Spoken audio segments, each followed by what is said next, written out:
Good morning, everyone. Welcome to the Friday, February 28th agenda meeting of the Minnesota Public Utilities Commission. I'm Katie Seaven, the chair of the commission. I'll take the role of the other commissioners present for today's hearing. Commissioner Partridge. Here. Commissioner Hom. Here. Commissioner Sullivan. Here. Commissioner Tuma. Here. A quorum is present. We have 5 items on our agenda today, and we'll begin with 6 items on our agenda. We'll begin with you, Mr. Noyce, when you're ready. All right. Good morning, Chair Sieben and Commissioners.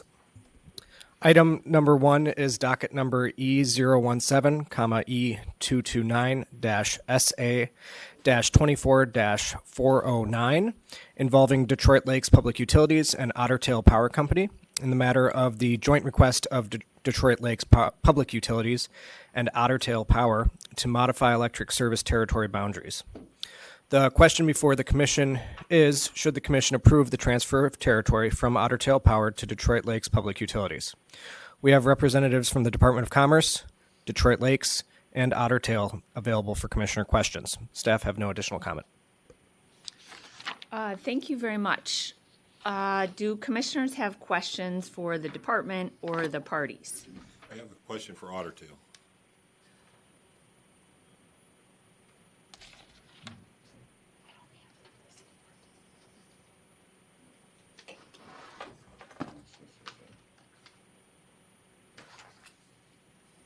Thank you. Good morning. Please state your name for the record. Good morning, Commissioners. Matt Olson for Otter Tail Power. Mr. Olson, thank you. Everything looks perfectly fine. Mrs. Brennan always does a great job, and so I have no concerns. I just need Bruce Gerhardson's contact information now that he's retired. It's the weirdest thing I've heard of here. So if you could send me an email with that, I'd like to talk to him. Nothing about Otter Tail, by the way. I think now that he's retired, he doesn't have to take your He call, doesn't have to take Commissioner my Tuma. call. but knowing Bruce, he'll be more than happy to talk. Fair enough. I can provide that. Madam Chair, everything looked good. Everything was fine here. I would move that. He needs to make the motion. Yeah. For the next. And also, I move the commission approve the joint request for the agreed-upon permanent boundary change between Otter Tail and Detroit Lakes, and request that MinGeo update the service territory maps. Matt, thank you. Is there any discussion on Commissioner Tuma's motion? Hearing none, all in favor, please say aye. Aye. Opposed? The motion prevails. Thank you.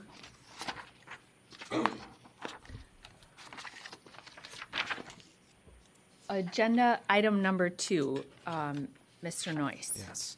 Item number 2 is docket number E141, E308/SA-24-396, involving Sauk Center Public Utilities and Stearns Electric Association in the matter of the joint request of Sauk Center Public Utilities and Stearns Electric Association to modify electric service territory boundaries. The question before the Commission is, should the Commission approve the transfer of territory from Sauk Center Public Utilities to Stearns Electric Association? We have representatives from the Department of Commerce, Stearns, and Sauk Center Public Utilities available for Commissioner questions. Staff have no additional comment. And Madam Chair, I do actually have a serious question on Sauk Center because I want to understand it. So I don't know if I have Debbie Boyer. Is she online or listed as a Sauk Center? I don't know if anyone's available from the Sauk Center PUC or Stearns Electric Association. I see James Turner is on. But I don't know if anybody else wants to speak. This is James Turner with Stearns Electric. I'm the manager of engineering here. I was working with Debbie on this request, and I can maybe try to fill in some information here. So there's a corner on the northeast side of Sauk Center that is across State Highway 71, or it's County Highway 71, that there was a new service request, and for them to extend facilities across 71. My understanding is they found that to be rather expensive. We already had 3 Stearns Electric members that we had been serving in this portion of the service territory and had facilities right in the street in front of this property. And so instead of doing a service by exception, especially as there's some other empty lots in this exact location. We had discussed adjusting the boundaries to properly reflect where we're already serving. And then the idea would be that whole neighborhood, because it is a little bit in Sauk Center, but really extends beyond their service territory into the Stearns Electric service territory. We could address that entire neighborhood if they were to ever annex the whole thing and bring it into the city at that time. Okay, and I think you'd answered my question because it was a little confusing to me because it wasn't a service territory transfer. You're already serving them, and it just is a matter of convenience. And you want the maps to reflect that you will continue to serve that, and they'll be the new, even they're in Sauk Center, they are in your service territory. Is that correct? Yes, Commissioner. And at any future time, if they want to serve that area, they could cross over and ask for it, but obviously then we'd have to agree on an exchange of the equipment and all that stuff. But that's a future thing we don't have to worry about. You have it worked out. You just want the maps to accurately reflect that these customers living in Sauk Center are in your service territory. That is correct. That's good, Madam Chair. I'm more than satisfied. It looks all good. So Great. Do you want to make a motion, Commissioner Tuma? I would, the commission, I move that the commission approve the joint request of Sauk Center Public Utilities and Stearns Electric Association to permanently transfer 7 parcels with 7 residential customers to Stearns Electric Association, and request that NGO update their service territory maps to reflect the changes on the maps as provided by the applicants. Great. Is there any discussion of Commissioner Tuma's motion? Hearing none, all in favor, please say aye. Aye. Aye. Opposed? The motion prevails. Thank you to everyone. Thank you.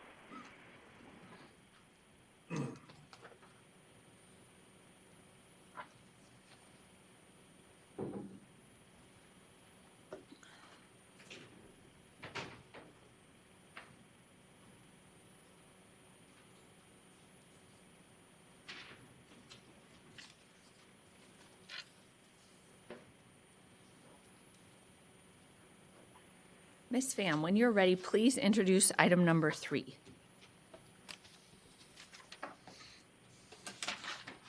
Good morning, Madam Chair and Commissioner. Item number 3 is docket number E002 AI-24-357. In the matter of Xcel Energy's petition for approval of unaffiliated interest option to purchase land from United Power and Land. The question before the Commission today is, should Xcel Energy's petition be approved? Commissioner Tuma filed the new decision options and copy of Sherburne County Property Tax Report on Wednesday.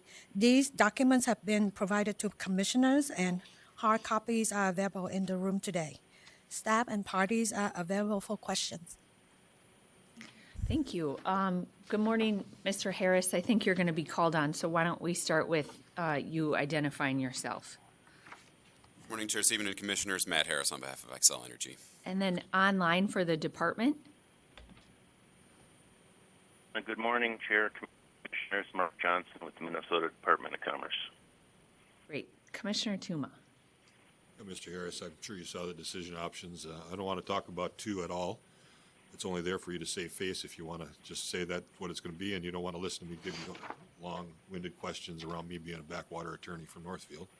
So, any interest in just doing 2 and being done and moving out of here? Chair Stephen, Commissioner Tuma, no, I think as we look at the 2 of them, we strongly prefer your first decision option.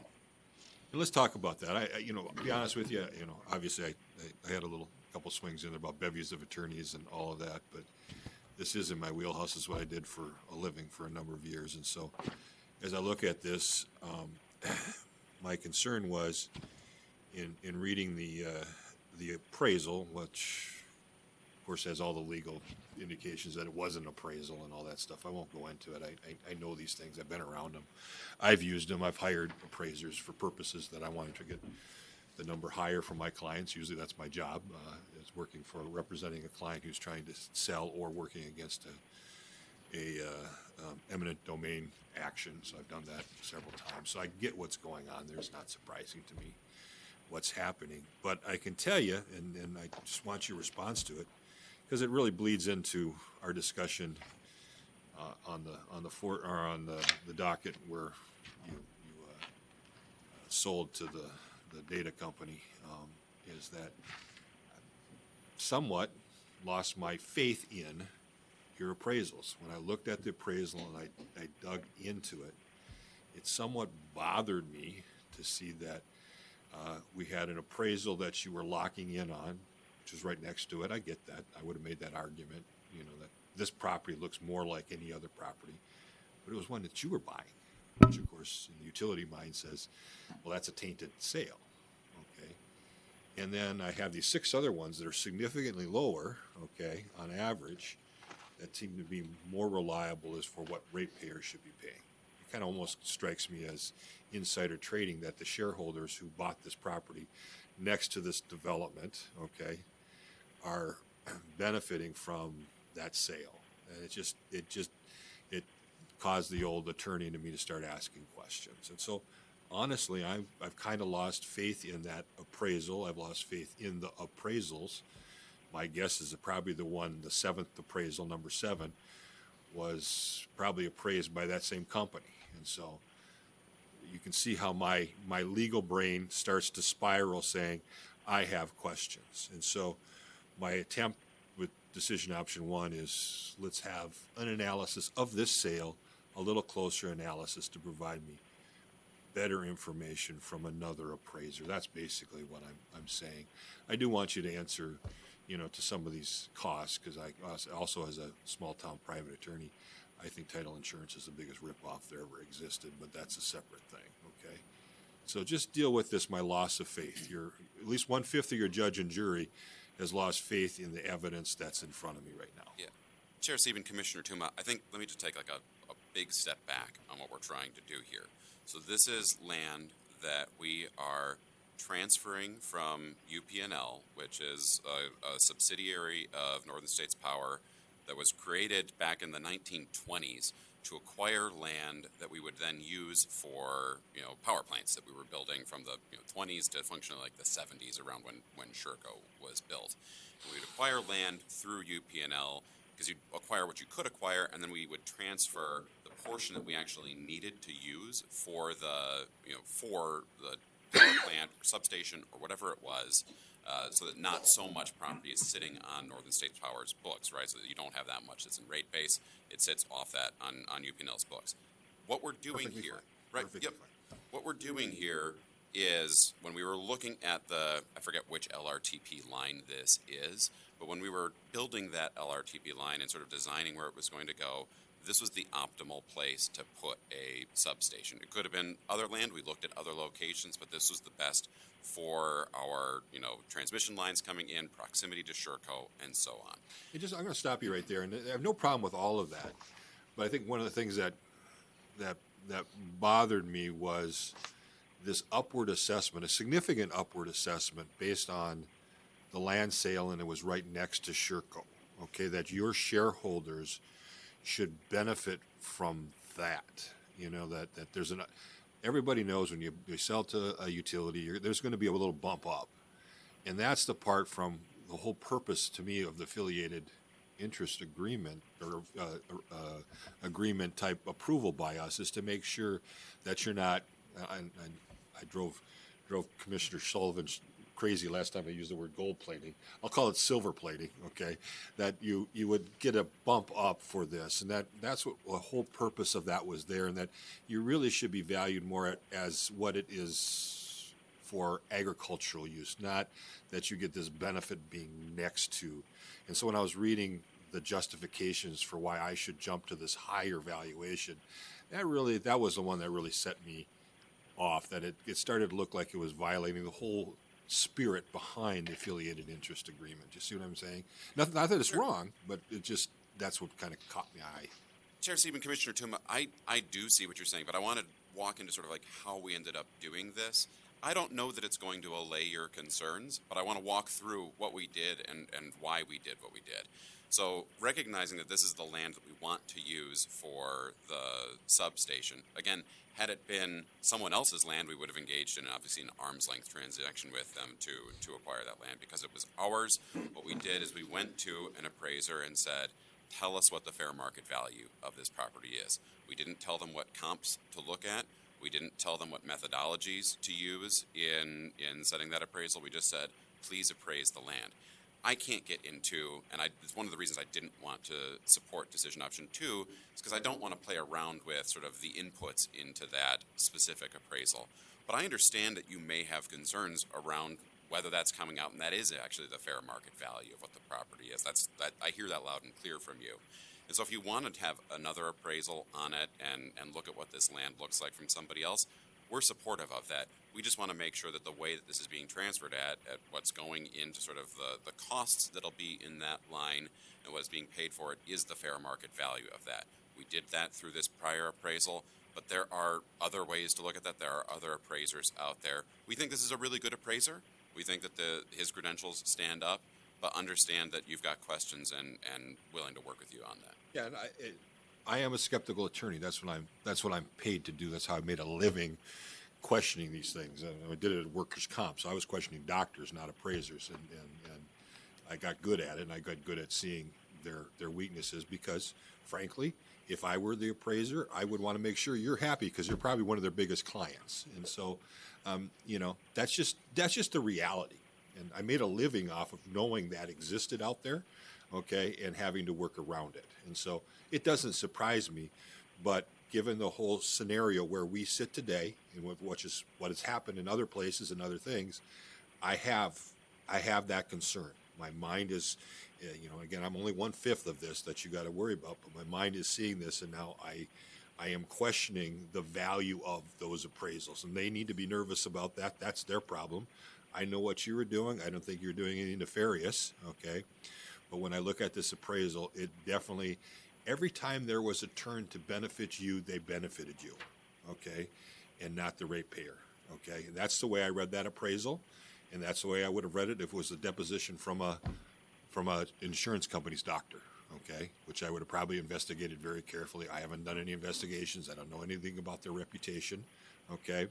But if I was sitting there doing that, I would have started preparing my cross-examination for the court around that, okay? And so that's just how my mind works. No offense to them.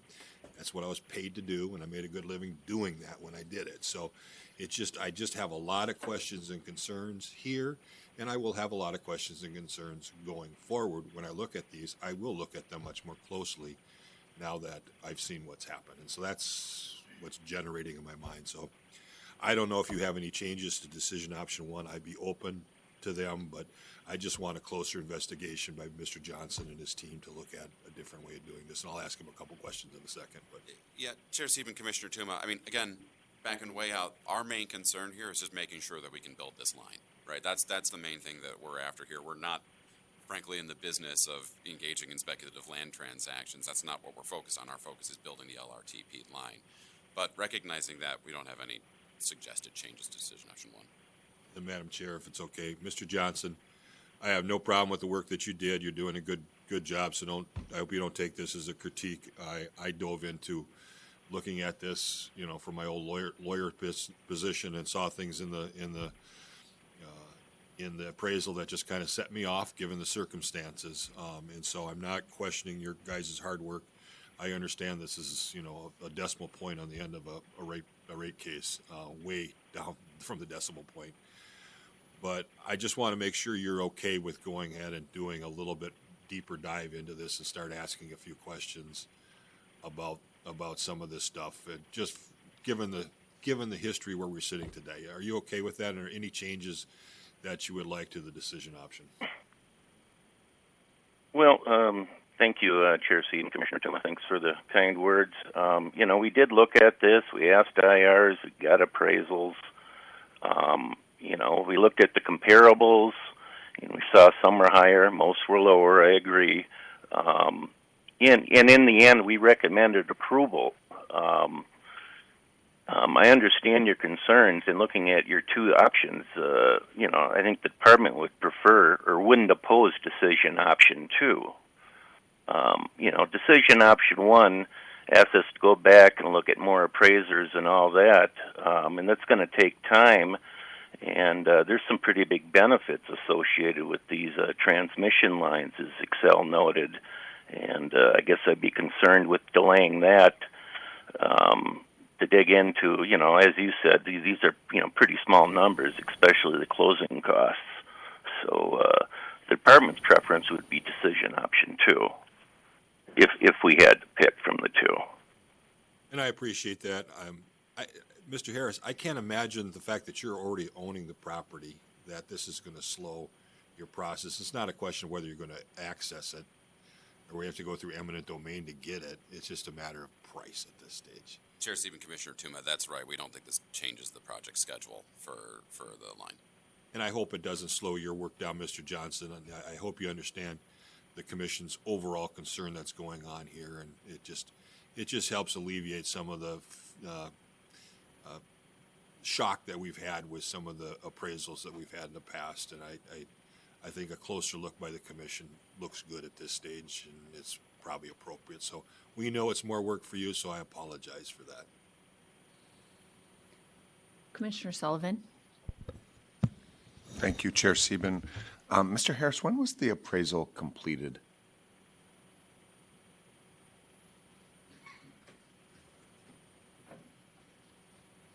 I think it's August 14th, 2024. Chair Stephen, it says the appraisal that I've got is dated September 10th, 2024. Oh. September 10th, 2024. So then the analysis, the comparables analysis obviously would have been done earlier in the year then, right? Chair Stephen, Commissioner Sullivan, that's right. You comfortable with that? Yeah, I had no problems with the comparables they picked. I had a problem with the analysis and the conclusion that was drawn from those comparables. And I can go into in detail. I care not to, but I'm happy to go into detail why I have problems with it. But I think Here's what I'm thinking. There was the land sale to Amazon. That was, what, $75 million that we were all surprised about?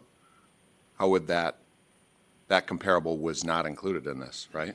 my question to that, Commissioner Sullivan. It seems like that would be Chair Stephen, not great.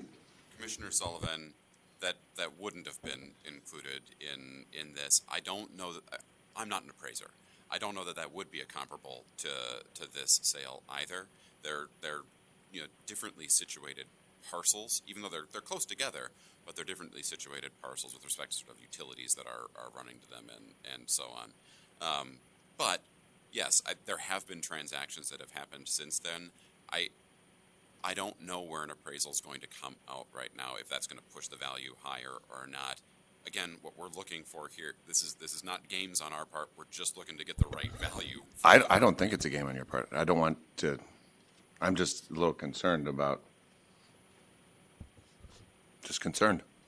But I don't think you're gaming it at all. I want to be clear about that. Mr. Harris, you did nothing to prep this for a data center. It sits next to your ash pond. It's a totally different parcel. That's why it's not a comparable. Chair Sieben, Commissioner Tuma, that's right. This is much more pure ag land. Commissioner Hom. Thank you, Chair Sieben. I don't know when it happened, but another non-regulatory arm of the Excel Energy sold some of those nearby land to Microsoft, right? Chair Sieben, Commissioner Hom, that's right. Again, closer to where the Amazon transaction is, where that land is, which is northwest of the Sherco plant. This is southeast of the Sherco plant. Okay, so can you compare that price to this price? Which one is higher and which one is lower? I mean, per acre. I mean, just for a high-level comparison. Yeah, Chair Sieben, Commissioner Hom, my understanding is that the sale that was made to Microsoft was about $60,000 an acre, and this is about $20,000 an acre as appraised. Okay, thank you. Commissioner Tuma, so what direction are you leaning right now? I'm having a little trouble. I'm leaning towards doing decision option 1 as presented. The company seems to be fine with doing the extra work, and the department not happy about it, but seems like they'll go out and get another appraisal so that we can have a better. And then just to be clear, that is rejecting the petition without prejudice. And then what will happen procedurally is the department will look at another appraisal, do the work that you said here, and then, analyze what Excel does in terms of their work and then bring it back to us. Is that your understanding? That is my understanding. And, okay. Commissioner Partridge? Yeah, can I just clarify with the company? So if we were to do decision option 1, will it delay your project schedule? Chair Stephen, Commissioner Partridge, no, we think we can do sort of the prep work that's necessary at this point. Obviously, we want to get this transaction closed out as quickly as we can. I mean, ideally it would happen today, but it's not going to change sort of the overall schedule of that line. Okay. Go ahead, Commissioner Partridge. My next question is, so Commissioner Tuma, I understand your concern. I may be off, but it seems to me like getting another appraisal may just have the effect of increasing the price of the property, which would not be in favor of our ratepayers. So I'm willing to take that risk, especially when I Okay. saw the 6 comparables. okay. Well, Commissioner Tuma, that's where my mind was going too. So tell me why we go out and ask Excel to get another appraisal when land values have gone up, and then it could mean that you're playing chess and I'm playing checkers. I don't get it. It's actually, it is just checkers. It's not that complicated. They had 6 appraisals, 6 comparables that they used, significantly lower. We're talking in double-digit percentage lower than the appraisal they did for, or had an appraisal for, which they bought property. Excel bought property from a landowner. Their appraiser used that sale, one sale, okay, of 7, and said that's the most likely sale, okay, which was significantly higher than all the other 6, okay. And then, we're going to put escalators on there when property values actually have been pretty flat in Sherburne County. I wouldn't check, but I don't want to put evidence in there. Your appraiser needs to do that, but it's been pretty flat, okay. Actually, I got the memo where it talks about they're worried about their prices being flat, and they're also worried about the fact that Sherco is getting shut down. So I get what they're doing. I mean, they're concerned about it. So I mean, I just see this, and I don't think I'm gaming here, Commissioner Partridge. I think Sure. there is something here that smells. Maybe another appraiser will come back and say, you know what, Commissioner Tuma, you're absolutely wrong, but it's my job to protect the ratepayers' money, and I'm just seeing things here that are causing me to be really nervous. Can I ask a follow-up question? So the alternative you have here in number 2, though, would take that one sale out that you feel was inflated, and it would use the average of the 6. And the company said they were comfortable with that, or no? Chair Oh, Stephen, no. Chair Stephen, Commissioner Partridge, just to clarify, and I'm going to go a little bit deeper on the appraisal, and we're going to get way out over my skis because I'm not a land attorney. But what happened here is there were 7 comparables, Yep. and you're right, there was one that was used for, I think, a substation parcel that we now own. Actually, that sale wasn't negotiated by us. It was negotiated by National Grid Renewables that then sort of assigned that as part of a project to us. So it's not exactly the scenario that you're envisioning on that, but I still understand the concerns on it. And so when the appraiser looked at sort of all of these 7 comparable sales, said, that looks most like what this is going to be used for as a substation, because I think that land is in fact being used for a substation right now. And so that feels like the most comparable sale. That still is lower than what the appraised value of the property was, because the appraiser then did a second analysis that looked at, well, what else could this land be used for? It's proximate to the Sherco Solar project, and so its highest and best value would be used as essentially new solar development. And then escalated sort of, as Commissioner Tuma said, the value of the property, recognizing that that has sort of an income value to it as opposed to just sort of ag land as ag land.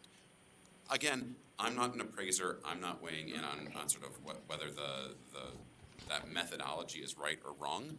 And so we're comfortable going out and seeing what someone else would do for an appraisal of this land. That's fine. But what I don't want to do is say that that is an inappropriate method because I don't think we have experts here to weigh in and say that that's an inappropriate method for appraising the land. I'm not an expert, and like I told you, it just seems to smack me of violating the affiliated interest agreement, that somehow the Excel shareholders should get a benefit for a rate-based project that was put up right next to it.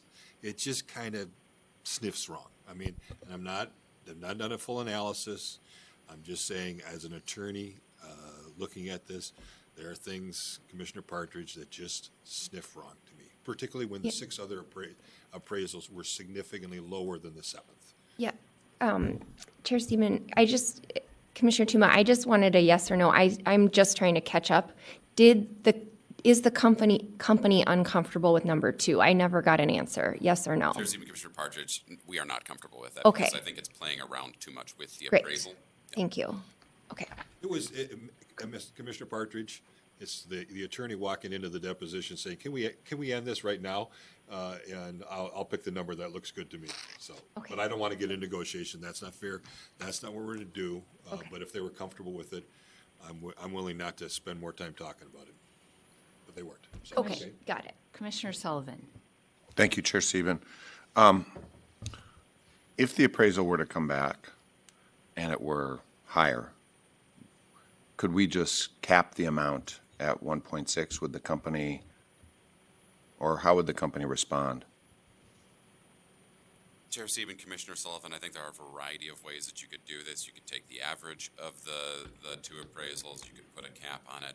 We don't really feel strongly about this. The point is to make sure that we can move forward with building the project. And we're spent, yeah. Mr. Harris, I'm getting lost in the weeds here, and for what is more beneficial to ratepayers, to have a higher level appraisal or a lower? Chair Stephen, in this circumstance, because it's an acquisition of land by Northern States Power, it would be we're talking really marginal here, Right. but a marginal rate impact to the benefit of customers if it's a lower sales price. Okay. And that's what, by getting another appraisal, Commissioner Tuma, in decision option 1, the risk is you could get a higher appraisal, and then we could end up with a less we could. And money going back to ratepayers. But your point is that overall, it's better to get another, like for the quality of the appraisals and the integrity of the process, it's worth it to take that risk. I'm Madam Chair, and I could be seeing things that I shouldn't be seeing, and I'm nervous about things that I'm seeing, and that's just the way my mind works. And so this is where I would look at my client. It's worth doing the investigation. Commissioner Sullivan. Thank you, Chair Stephen. And I'll just say, like, I understand, Commissioner Tuma, where you are. I mean, I'm just a little nervous because of what's happened in the last 2 months, and where we saw the value that we approved for whatever it was, $7 million, go up to $75 million. And we're So what's that? We're totally agreeing on that. Yeah. So, but I guess I'd love to hear from Mr. Johnson and the department what he thinks about what we're talking about right now. Mr. Johnson. Chair Sieben, commissioners.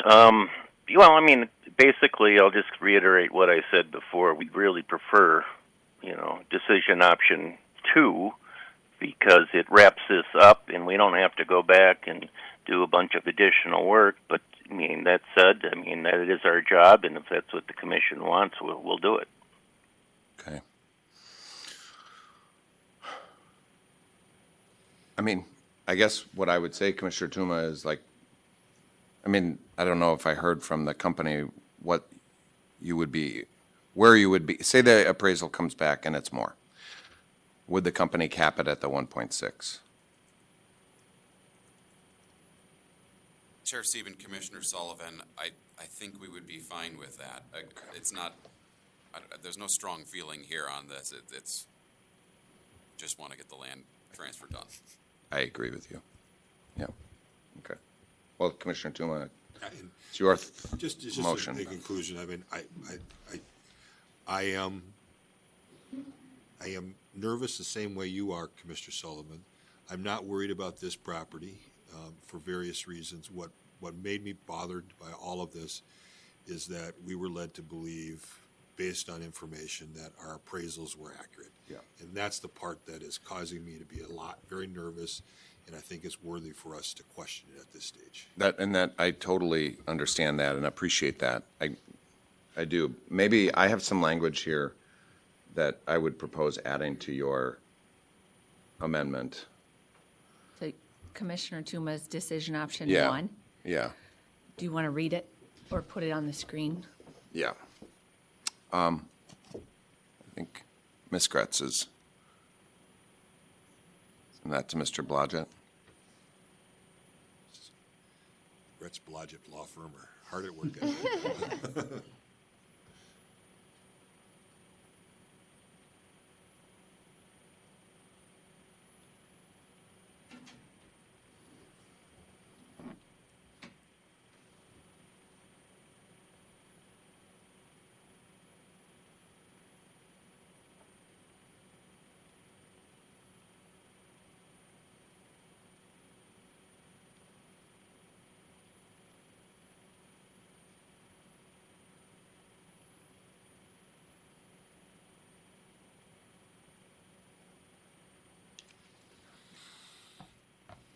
So while we're waiting,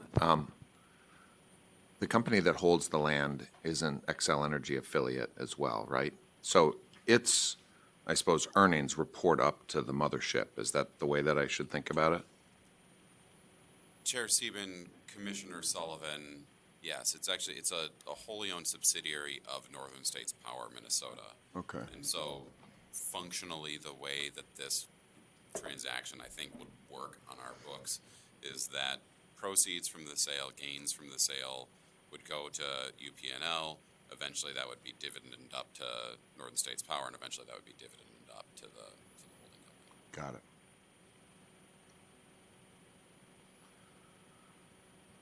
While we're waiting, maybe I'll just read it and then, oh, is it? Oh, okay. I have read it, and it looks good to me.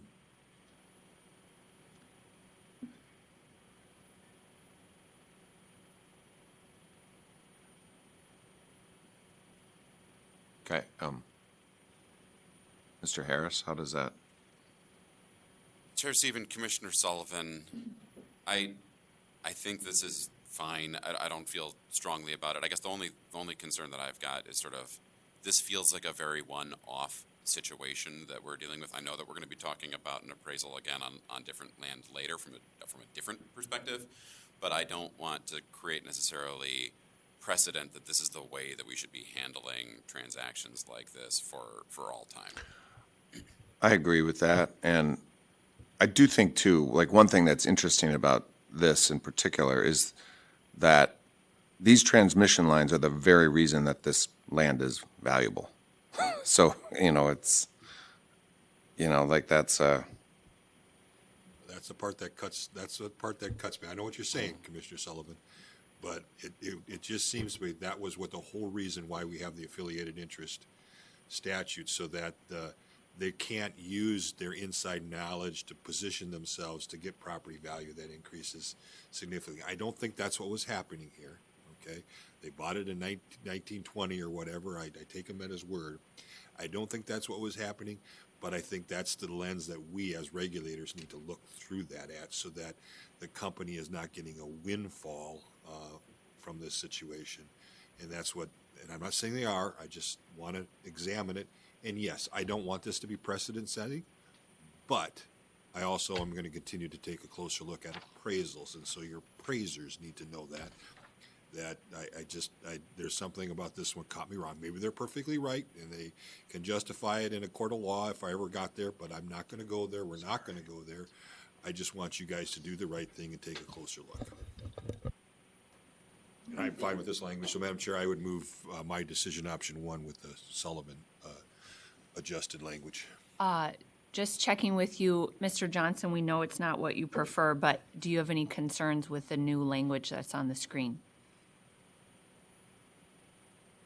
Chair Seaman, Commissioners, no concerns. Okay, is there any other discussion of Commissioner Tuma's motion? Hearing none, all in favor, please say aye. Aye. Aye. Opposed, the motion prevails. Thank you.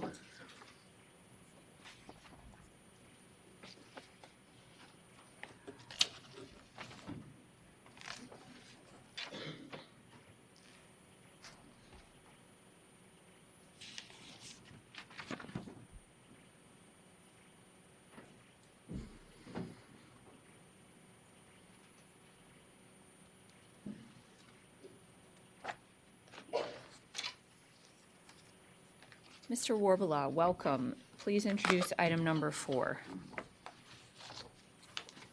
Good morning, Madam Chair and Commissioners. Item number 4 is docket number E002-015-017-23-375 in the matter of the Commission inquiry into the rate-making treatment for early retiring generating facilities owned by regulated electric utilities. The questions before the Commission is, should the Commission establish a standard rate-making treatment for all retiring electric facilities? 2, if approved, when will changes to the rate-making treatment for early retiring electric facilities be implemented? 3, if approved, will any changes to the rate-making treatment for early retiring electric facilities require changes to future integrated resource plans or any other dockets? The parties are available and staff is available to answer any questions. Great, thank you, Mr. Warbelow.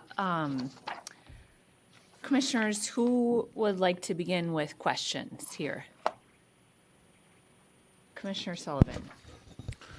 I guess, I don't know if this is more of a question statement or what, but I think I'll just, go with I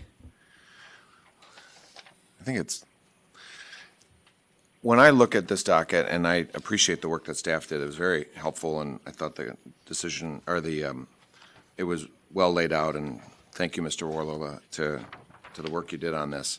My head, though, is really in a place where it feels to me like, Otter Tail made the point that we have we can deal with this on a case-by-case basis. I think, Excel, you were kind of in a similar spot, but you'd like, us to, you were with the department, but I'm not really seeing why we need to wade into these waters. It feels to me like we can, we could do what the department recommends, which I think is 13 and 14. It doesn't feel like this is a big question, that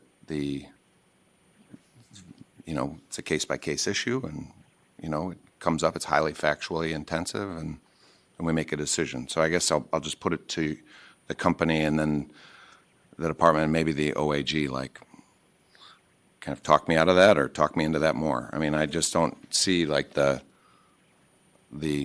pressing reason why we have to wade into these waters. The downside could be,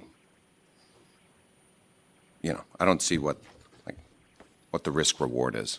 And I think I appreciate that question, but I think we should hear from parties at some point what their earlier decision options were and whether they now support the path that was laid out by Commerce. And I think there is more of an agreement here of how to move forward. And so, who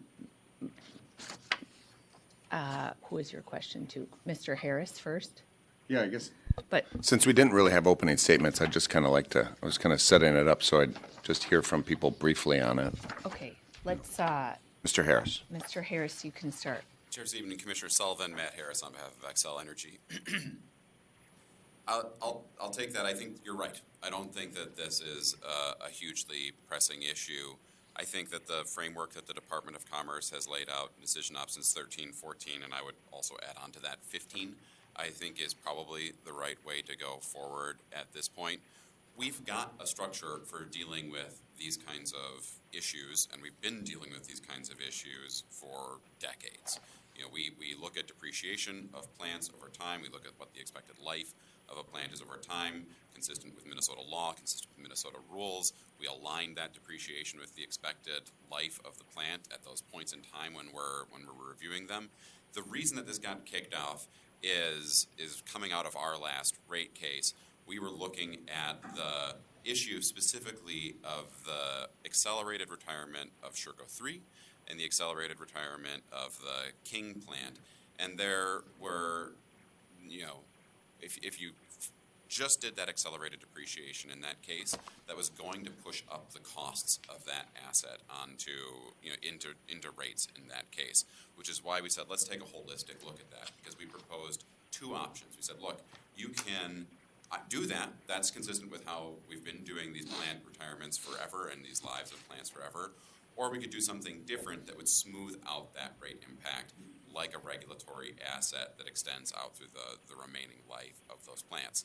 That's a bit of a policy decision that you all have to make as you're kind of looking at how do we want rates in the state to look. But when we proposed that, we saw counter proposals from the OAG and XLI saying, well, if you're going to, you know, see these retiring plants, you know, ahead of what their lives were when you last estimated them, then you got to take a loss on it. That's just something that we can't support, obviously. It's also really inconsistent with how we've been dealing with these plants for a long time, and that's why this docket got kicked off. But I think that the place that this landed with the department's framework, which we support, I think a lot of parties here support, is a really reasonable way to go forward from here. And Mr. Harris, before we move on to the next party, in your current rate case, are you requesting accelerated depreciation on the same assets? I don't believe that we are And at then this point. It was to depend the outcome of this case. Right, that was my understanding too, but the framework that the department and the other parties agreed to in 13, decision option 13, 14, and 15 could be applied then if we make a decision now, and it's kind of like that would help, like, you made it sound a little bit in your comments to my ear that you weren't especially supportive of the efforts that were developed here for establishing like this four-tiered approach for how to continue to do it. So I just want you to tell us again that you do think this will help lead to clarity and help make these decisions easier in the future. Chair Seaman, if I wasn't clear, I apologize for that. We do support decision option 13 and that framework, and I think would want to apply that in the case. And I think it creates a good analytical framework for that case. Okay, great. Okay. Can I just ask one addition to, and this will probably, I'll want to hear from the department too on this, but if everybody could just kind of answer this, is that when I look at the department's proposal, the tier 1, 2, 3, and 4, I kind of would put tier 4 up at the top. Like that for me feels like the most important question to kick off the analysis. Is it used and useful? And then from that point forward, then we have the analysis. If you guys disagree, my feet are not in concrete on that, but that's just the way that I think about it analytically. Like that's the way I would look at it. Is it used and useful? And then after that point, then we can get to the analysis. Ms. Campbell. Yes, Nancy Campbell for the department.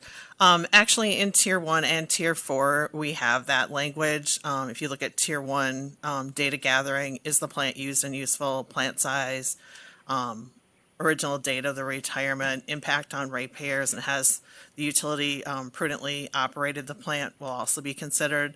Those are just some of the things that we consider. I don't know, it felt like we needed to bring that back on 4 if we weren't successful in Tier 2 and Tier 3. And Tier 2, we're looking at, the commission makes a decision in the integrated resource plan to shorten a plant life, and then we're looking at the rate case to see whether we can match it up. That's the best option, honestly. That's helpful. I think I was just kind of Yeah. maybe misreading or just kind of inverting my thinking. Right. Okay. And so I think that's probably the best way to go about, but, we're open to the regulatory asset if there is a rate shock when trying to match those up. And I think there are other options. And so these are some of the things that the department has employed and done in the rate cases and different things. And we were just trying to make this kind of flexible framework for evaluating these types of situations for early plant retirement. Okay, that's helpful for And me. you support your final recommendation for what to do here, Ms. Campbell, are what decision options? The department supports decision options 13, 14, and 15. And we wouldn't oppose decision option 9, which kind of gets into, sorry, let me pull that one.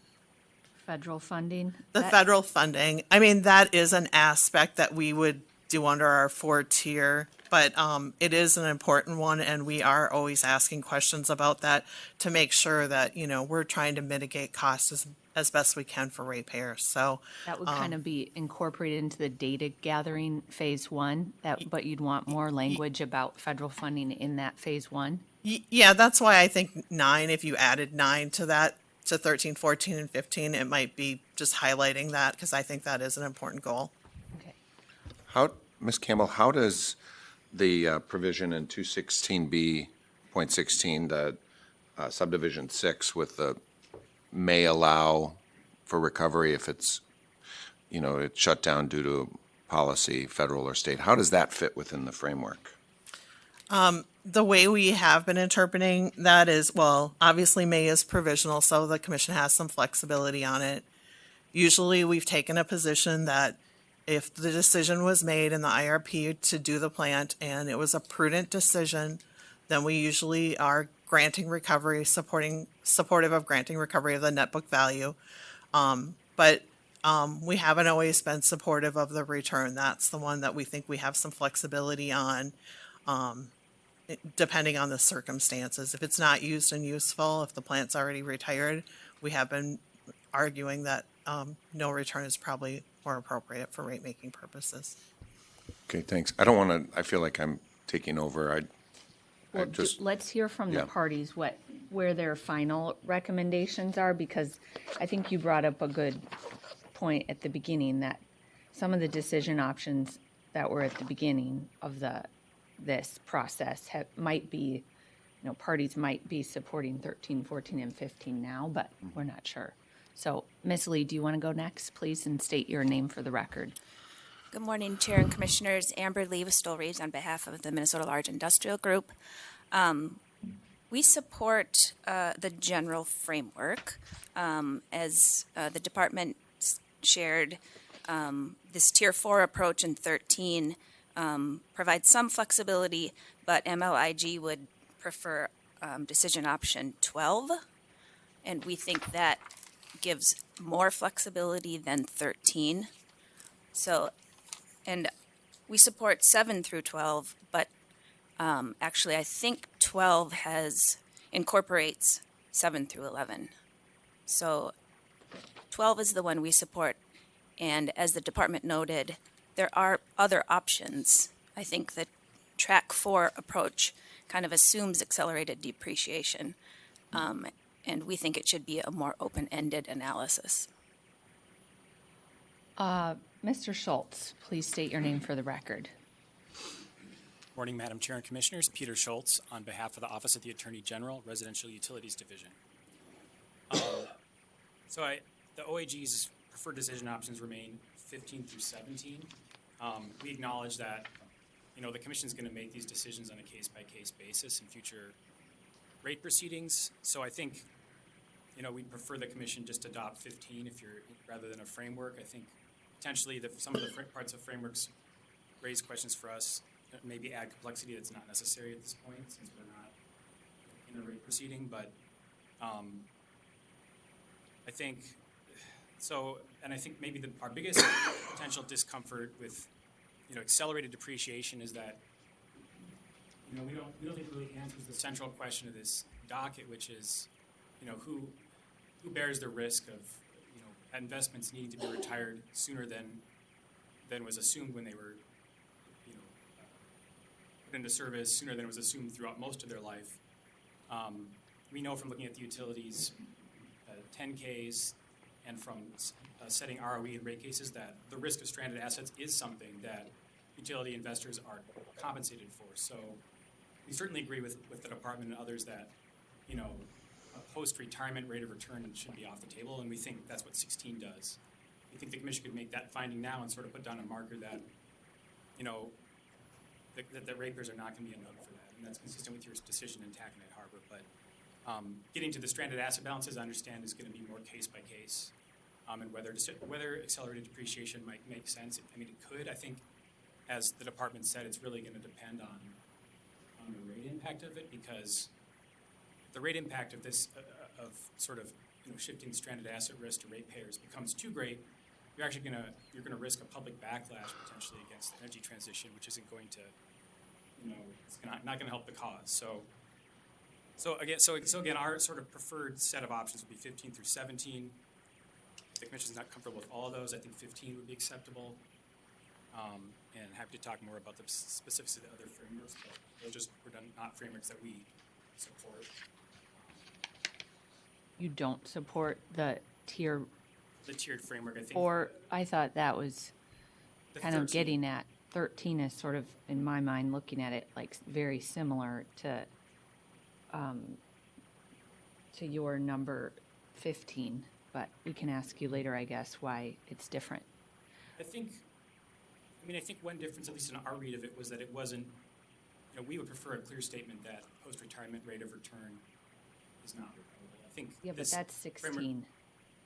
Correct. But I think in the 13 framework, I think it looked to us like that was an open question. I know, I guess another way to say it is if we did 13 and 16, we would also kind of get to what you're asking us to do. There should still be like a framework for addressing these issues, but we could also, the commission could decide like we're never going to allow a return on asset now, and then take that. I thought that's kind of what you were saying in your comments or in what I read, but I don't want to put words in your mouth. No, thank you, Madam Chair, for that clarification. I think that, adding 16 with 13 would give us more comfort. Okay, and Ms. Katie. Good morning, Chair. Good morning, Commissioners. Jennifer Katie on behalf of Minnesota Power. Appreciate the discussion today. Just to update our decision options quickly, the staff did a nice job capturing our position in the briefing papers. We do support the department's path forward, 13, 14, and 15. We do think it's kind of striking the balance between understanding that the commission does make its decisions case by case with the unique set of facts that each case has, but also providing some certainty for the utilities in terms of here's the framework through which we will evaluate it. So appreciate the department's position, and we support that. And for Otter Tail, please. Thank you, Chair Sieben and Commissioners. Matt Olson for Otter Tail Power Company. Yes, we also support the decision options 13, 14, and 15. Our name was not behind 15 before, but I agree that's a good way to treat it. So, and I would also have said that the earlier decision options, kind of where you started, Commissioner Sullivan, that we recommended were not substantively different than what's presented there. I like the tiered approach, and we're satisfied that the case-by-case analysis is really what we need to do. The reality of the timing of the retirements, the remaining lives, and how to understand the full rate impact. There's a lot of decisions, a lot of factors that go into those decisions that are unique to each company, the amount of dollars that are at stake. That's the best place to consider it. Commissioners, I don't know if this helps, but I would think we should move forward with a decision option that is 13, 14, and 15. And then if others want to discuss adding on 16, we could discuss that now. My personal preference is I think 16 is consistent with what happened with the commission's treatment of Tack Harbor. It seems a little heavy-handed right now to decide that into perpetuity that we're going to do that. So if we just do 13, 14, and 15, we could still make that decision on a case-by-case basis in the future. So that's sort of where I lean, and how I see kind of a good way forward. But if others want to talk about making the decision on 16 now, we're certainly open to that. Who's next? Whatever you want, Madam Chair. If I can go, I have 13, 14, and 15 also as my preferred decision options. I'm not ready to make the decision on 16. I think Otter Tail made a very good case for how complicated and unique each of these plant retirements may be. And so I think that the department's tiers provide this nice framework for us to work through any of these unique, complex cases, gives us flexibility, and then we can make that decision at another time. So I'm not interested in talking about 16. Commissioner Tuma. Madam Chair, thank you. And I'm not interested in 16 as is written. The word require is what is I think taking away a statutory prerogative the legislature has given to us under the statute, which was we may consider these things, and even though it says may, I think that is we should consider it, and I think that's been our precedent that Ms. Campbell's laid out, is that if we put it in an IRP plan in the past, there's kind of some presumption that they should continue to recover if policy has changed, and that's a general rule. It's not a hard fast precedent. We can always go differ from that. So by the using the word require kind of bothers me. You could change that word and say it would be presumed that it's not going to be allowed to get the recovery, but that's what the statute says. So why would I restate the statute in an order? I think that's the way that statute was written. It's kind of like, yeah, if it's not used and useful, you don't get to recover it, but we got some room to look at certain factors because plants exist for a long time and policy decisions change. And so I think 16 just doesn't quite work, Mr. Schultz. I appreciate what you're trying to accomplish. And then along that lines, though, and I look at 12 and I look at all those questions in 12 that the large industrials that you now support, these are questions that I would assume you would ask in a proceeding where we have a retirement. And I'm going to just look at the utilities.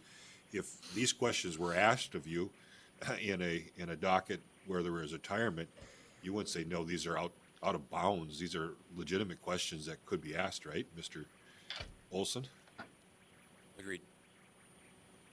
Ms. Katie? Chair, Commissioner Tuma, yes. Mr. Harris?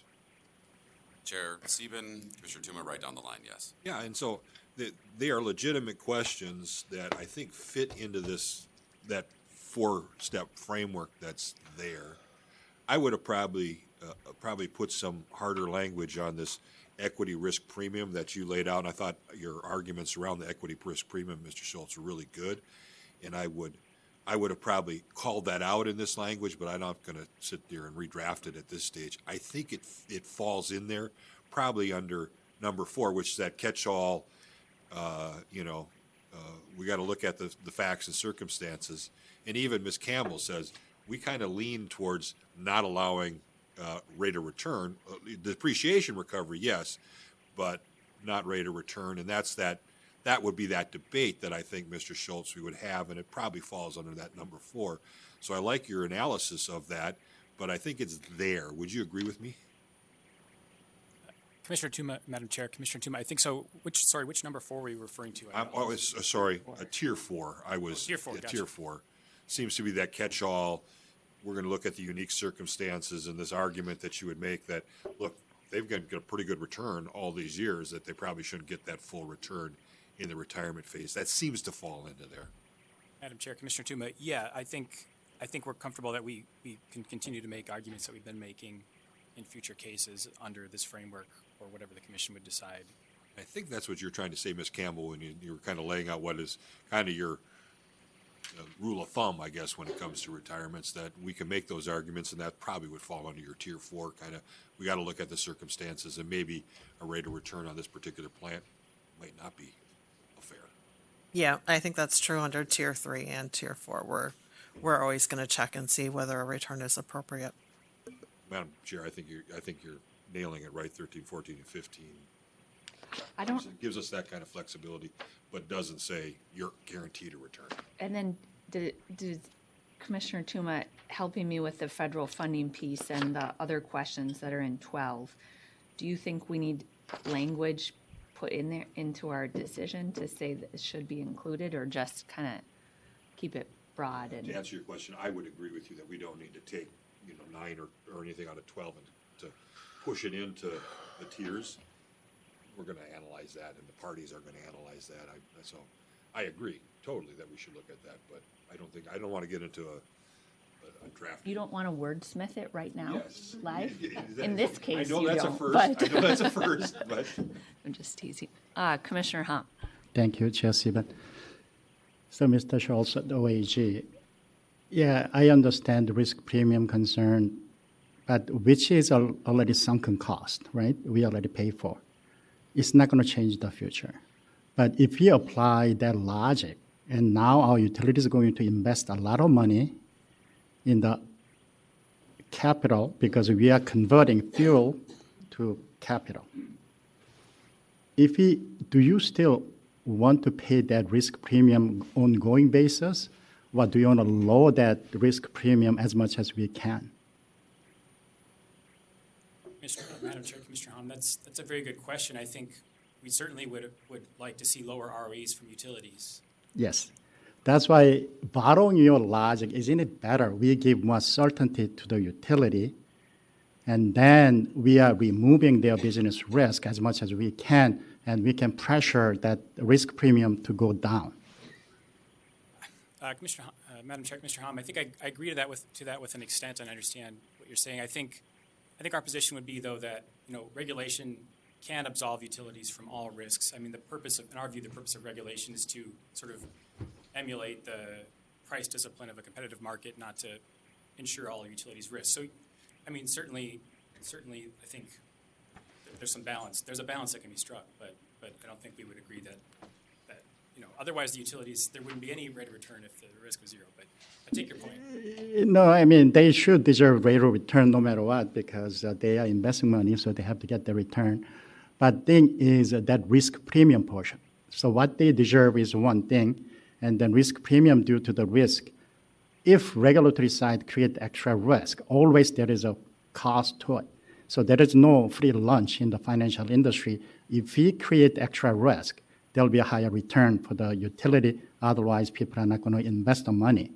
So isn't it better for the ratepayers to try to minimize those risks for the utility, not for the utility shareholder? My view is we need to give more certainty to the utility so we can try to bring down that risk premium.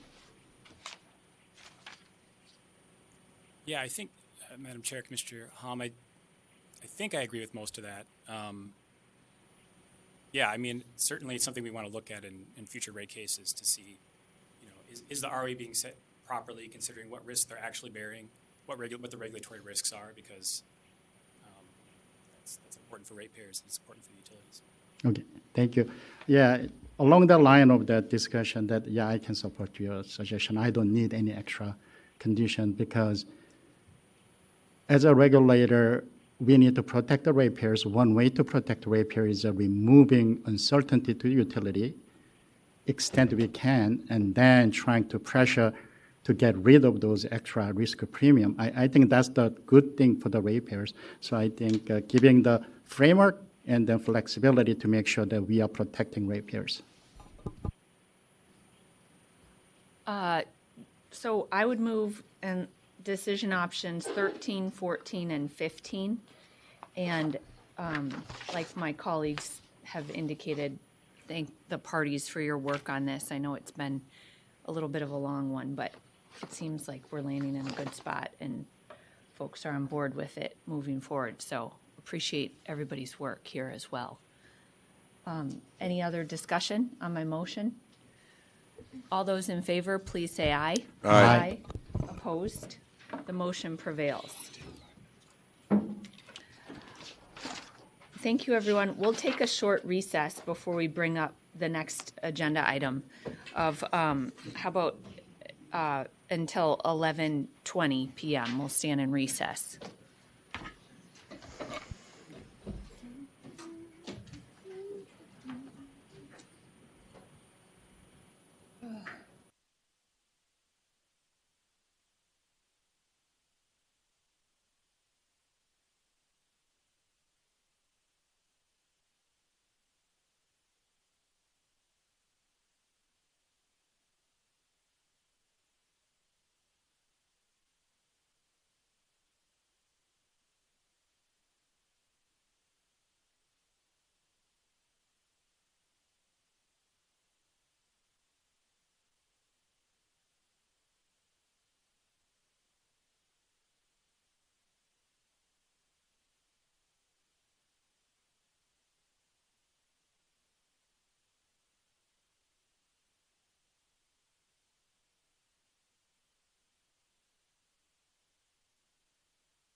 The commission will come back from its recess. Mr. Alonso, please introduce the next item. Good morning, Madam Chair and Commissioners. Item number 5 today is a discussion item only, and it's in docket E002/M-22-489, and it's in the matter of Xcel Energy's petition for approval to return the proceeds from the sale of 348 acres of land at Sherco to electric customers. The issue before you today, the discussion is centered around staff IRs that were issued as a result of the subsequent sale of that land by the purchaser from Xcel, and the company and parties are here and they're available for questions. Thank you, Mr. Alonso. Who would like to begin with questions? Commissioner Tuma? To the company, and I honestly didn't go back and scour this. Our brains are getting melted over in D.C. through NARUC for this last week, so my apologies. But remind me, when we agreed on this, you had an appraisal for it. Did the appraisal come with a range, or did it lock in a number? Mr. Harris? Chair Seaven, Commissioner Tuma, I And think state your name for the record. too many times this morning. Chair Seaven, Commissioner Tuma, Matt Harris on behalf of Xcel Energy. I believe that it stated a firm number. I can actually look it up in this binder here, and it was the second appraisal that we'd had for that land in 3 years. We did one in 2019 Right. that was at about, I think, $5.1 million, and then we did another in 2022 that was at about $7.7 million, and then we sold a bit above that. Right. And that was that good. That was my recollection, and I think that in some ways, going back to the last appraisal too, I mean, a range sometimes is better because that's the way it was kind of written. It was not an appraisal; it's an assessment of the value. And I get sometimes you like to lock in a number so that you have it, but that would have been. I could have seen that being more valuable in some ways. Obviously, we're going to pick the low end of the range every time, and I'm sure that's why you don't do the range. But what I'm struggling with is what you knew and what you should have known is the question. I have no problem with someone speculating on land and not adding a whole lot of physical value to it, but knowing certain circumstances and being able to gain from that knowledge. That's how we move property around. That's been. It was interesting when I first read this story. I was up in Roseville at the time talking to the Roseville Kiwanis Club because one of my former guys I lobbied with asked me to come and talk to him about this and talk to a few of your employees and stuff about this. They're former employees. They're retired Kiwanis guys. And, it was this concept about what we could have known and should have known at that time. But one of them made the comment, but I shouldn't complain about it because I'm sitting here in Roseville where John Rose did the exact same thing. He bought a lot of property from farmers for above what the farmers thought it was worth, but turned around and became a very, very wealthy man because he got a town named after him, or because he was able to know that he could develop this, and he knew that there were certain things going to be going on with the roads and everything, and the muni lines and all that stuff. And he was able to make a good profit. Nobody had a problem with that. No one has a problem with that. He's highly respected in the community. Before he died, I actually had a chance to meet him. He actually ran the half mile at Mankato State, the same distance that I ran. And so I got to meet him at a few of our alumni visits. So I have a problem with that. But I guess it's a question of what you should have known or known. And as you look at this, I'm trying to understand, and this is what it's hard for me to grasp, why a utility of your size, who had already dealt with a relatively large data center, shouldn't have known that there was a valuation discrepancy here. So what would be your response to that? Mr. Harris. Chair Seaven, Commissioner Tuma, I think the reference to sort of the prior data center customer that we've been working with is a really important one for this conversation, because when we did that prior valuation of the land, the one in 2019 that I'm talking about, that was related to that customer. That was a land that they had an option on, to acquire essentially around that valuation. And, you know, despite a lot of work that we all did to try and bring that customer in, a lot of work that the city did and the county did to try and bring that customer in, and frankly, like some pretty significant financial advantages, didn't see it happen, right? And so we had a appraisal of this land that was walked away from for a lower price than what it was later appraised for and what it was later, you know, even later sold for at a higher price. That's kind of the lay of the land as we're engaged in this transaction in the middle of 2022. And at the end of 2022, that's when all of a sudden AI begins to become a thing that we're focused on. The learning language models come out. I guarantee, at least I didn't know about OpenAI or ChatGPT. None of those things would have been things that I've been thinking about at that point. NVIDIA, not a company I was aware of at that point in time. All of that is stuff that happened subsequent to this land sale occurring, and I think it's really critical to understand that as what's driving the current demand for data centers that we're seeing for land for data centers across the country. This isn't unique in Becker. We saw recent data center land sales down in Rosemount for, you know, kind of the same ballpark. We've seen land sales in other states for shovel-ready data center land that are multiples of what this is as publicly reported. And so that market has just changed unbelievably since this sale was made. And I think that that's the important guise that we've got to all put ourselves in, is remember what we knew, exactly to your question, at this point in time, and what could we have known. And I think we made a good decision based on what we knew. Obviously, had we had a crystal ball and been able to look into the future and see what happens with the AI, you know, revolution, that would change things, but we didn't have that. Commissioner Hom. Thank you, Chair Sieben. So this is a half curiosity, half of just some discussion I want to have. Is there any extra land in the Sherco area that Excel Repair owns? That means under the regulatory company's umbrella. Chair Sieben, Commissioner Hum, I believe there is, but I don't have like a map in front of me of what all is still like available for potential sale. But I think that there is some additional land that customers own as buffer craft. Yeah, my curiosity is, I mean, it's not you, but a certain company decide to buy certain parcel of the land with a significant premium rather than approaching you. That wasn't discussed in the IR discussion there. So can you speculate why that happened? And because that surprised me, because based on the newspaper article, there was nothing happened in that land.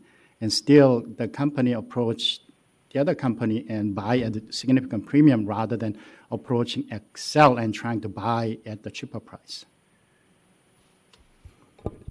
Chair Sieben, Commissioner Hum, that's a good question. I frankly just don't have an answer for you on that. I don't know if we've been marketing additional land. Some of the things that we're thinking about with some of our additional land is not just like bringing a customer there, but it's things like locating our actual infrastructure on the land. So, you know, battery project, you know, other sort of reuse of the site. And so what I can't tell you right now, I just don't have the information, is what is available for, call it further data center development or further customer development versus our own development. Okay, so in high level, there is I think a lot that can be used for the data center or for other purpose to address host community concern, because I think we have to address this host community concern and bring back some of those property tax value to it and also some jobs back to that area. So I think that was a huge part of our prior decision. My understanding is that's why we approved that one. So still we have to address that issue because that community is losing jobs and then some property tax. So I was just wondering whether there is any possibility of getting another data center from other company. You already sold some parcel to Microsoft, but we have more than two companies who's willing to do more data centers. So that's why I say that half curiosity, half the concern with the host community. Yeah, Chair Stephen, Commissioner Hom, I think it's a really good point, and it's something that we're working really closely with the city on to make sure that we're bringing in that kind of economic development that benefits, obviously benefits us, it benefits the city, it benefits all of our customers. I think there's a lot of win-wins that happen there that we're working hard on. Okay, thank you. To that point, Mr. Harris, what do you think are the important steps that were outlined in your IR responses so that we can be assured, as we're looking out for ratepayers, that excess land that you have near Sherco will get fully credited, the full value of it will be credited to ratepayers in the future? What corrective steps is the company taking to make sure that we're not approving undervalued parcel sales in the future? Yeah, Chair Stephen, it's a good question, and one of the things that we're not actively marketing any property right now, so this would be sort of if we're outgoing and trying to get a further sale into the future.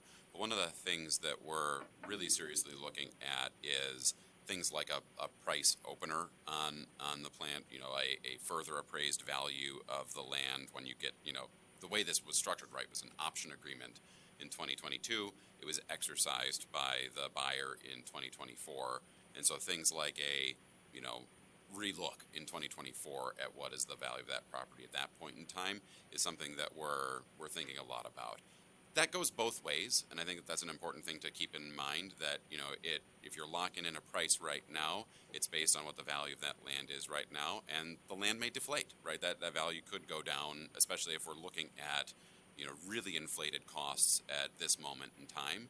And so I think we have to think about those things really carefully, but that's what we're thinking about carefully as we look at potential future sales. And then if there is a future sale, you will file more information at that time explaining how the company went about deciding that this was, an overall good decision to make. Is that because I think, on reflecting back from what we did, hindsight's always 20/20. But I was reflecting on, I think, my at the time, I was trying to ensure that we did what the local community wanted us to do. That they were very clear in the petition that they wanted this parcel to be used for a data center, and if I recall, other parties in the docket at the time were like, no, go get a bid and get bids from the highest bidder that you can potentially find. And, in hindsight, now it's maybe that would have resulted in a higher price. But on the flip side, maybe it would have meant that then the data center would have lost the parcel and it was going to be sold to a farmer to farm potatoes again. We don't know. And so I'm real interested in, for future parcels, that you're helping the commission see the value in the locational proximity to Sherco and all the good stuff that is going in there, so that we can both balance the needs of the local communities to say this is the type of development we want to see happen, but also we're ensuring that we get the full value of these parcels back to ratepayers. And so, I think I'm hearing that you're also concerned about the steep escalation in the value, and you're going to bring us, you're going to use everything at your disposal to help explain to the commission how you're going to help prevent it from happening again in the future. Yeah, Chair Stephen, I think, again, we're not going to be able to predict what the market is going to be into the future, just like we weren't able to here. But I think showing how we're reacting to that market, how we're thinking about sort of nuances around this to make sure that we're explaining why we're putting into place whatever protections we're putting into place, why we're valuing it the way that we're valuing it, why we went out and did a sale the way that we did, is something that will be coming back to you in our future petitions. The other thing that I really want to emphasize here, though, is that when I look at sort of the transaction history, you're seeing significant skin in the game coming from this company around actually building a facility there. And that's what we were always hunting for, was bringing in really good new load. If we can bring that good new load in, and I think there was a planning meeting that we had in front of you not too long ago showing sort of what that value is for our customers. We're talking about, at a standard industrial rate of $30 million a year for 100 megawatts of load. That's what we're after. That's a ton of value. Yeah, we're after that, but we're also about not giving away the land for a low price, because that's just leaving money on the table. No question. But I just want to make sure that we're also keeping our eyes on that real value in the transaction. Commissioner Sullivan. Thank you, Chair Sieben. One of the thoughts that I had when I was reviewing the IRs and just thinking it over the last month or so is, if Excel had, instead of selling it to an intermediary, if Excel had actually just done the land sale itself and specifically targeted, an RFP to data center companies, then we'd have the data center companies competing for this plot of land, and the dollar value would then come back to, because it would come to you. You would have run the sale, and that then would be credited back to ratepayers. And I'm just wondering what you think about that. Yeah, Chair Sieben, Commissioner Sullivan, I've thought a fair amount about that too. I think the one thing that I've been thinking about is, we're not in the land speculation business. We're not in the business of actually getting land ready for a data center to develop on it. There are steps that we take toward that, but we're not that's not our bread and butter. Did Black and Veatch do much to the land? Other than, I don't know, because it's all. I don't know that they did physical work on the land, but they did a lot of sort of the permitting work, and sort of the site preparation from I'll call it a paper standpoint work to get the land ready for sale. Again, that's not our bread and butter. Some of that is stuff that we do, but just not to sort of, I think, the same extent that Black and Veatch had a team sort of dedicated toward that work. And also, we didn't know, I'll say, as we sold this land to begin with, what Black and Veatch was going to do with it. Were they going to build a data center there themselves and then sort of sell that to a company? Maybe. Were they going to do what they did here and sell the land as it sort of got sort of cleared of its permits and had all the infrastructure coming in to a data center? Maybe. The goal was, though, to sell it and have it developed for a data center, which you're seeing concrete steps being taken toward. Commissioner Partridge and then Commissioner Tuma. Thank you, Chair Sieben. I have a couple questions to that, and it says in your IR responses that the company has worked with Black and Veatch before, variety of things. They do all kinds of engineering services and et cetera. It strikes me as this is an opportunity, perhaps if another parcel of land comes up, for you to contract with Black and Veatch to do that permitting, which would be probably a lot cheaper than $70 million. And then you could do this RFP. So just an idea to think about for future opportunities, that might be a good model going forward. I had a couple questions on the timeline. So, and I wasn't here for this. I'm not into the details, but the commission approved a land sale in 2023, April of 2023, but then you all completed the sale to Black and Veatch a year later. I didn't mean that as a dig. You know what I was thinking?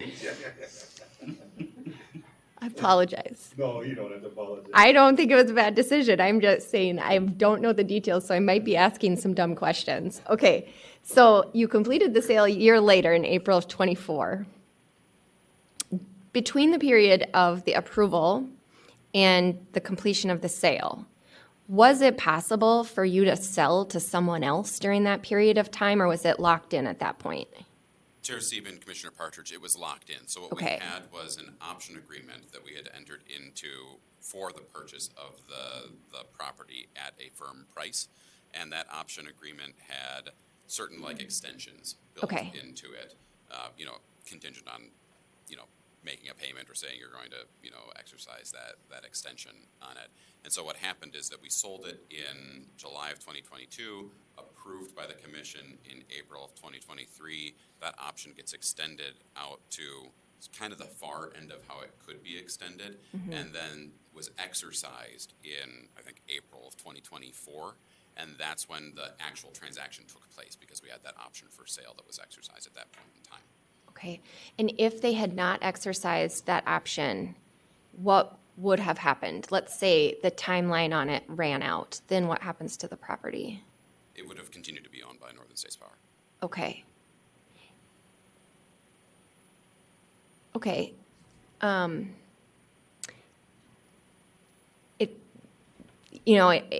I think, so first of all, I think we've all said this.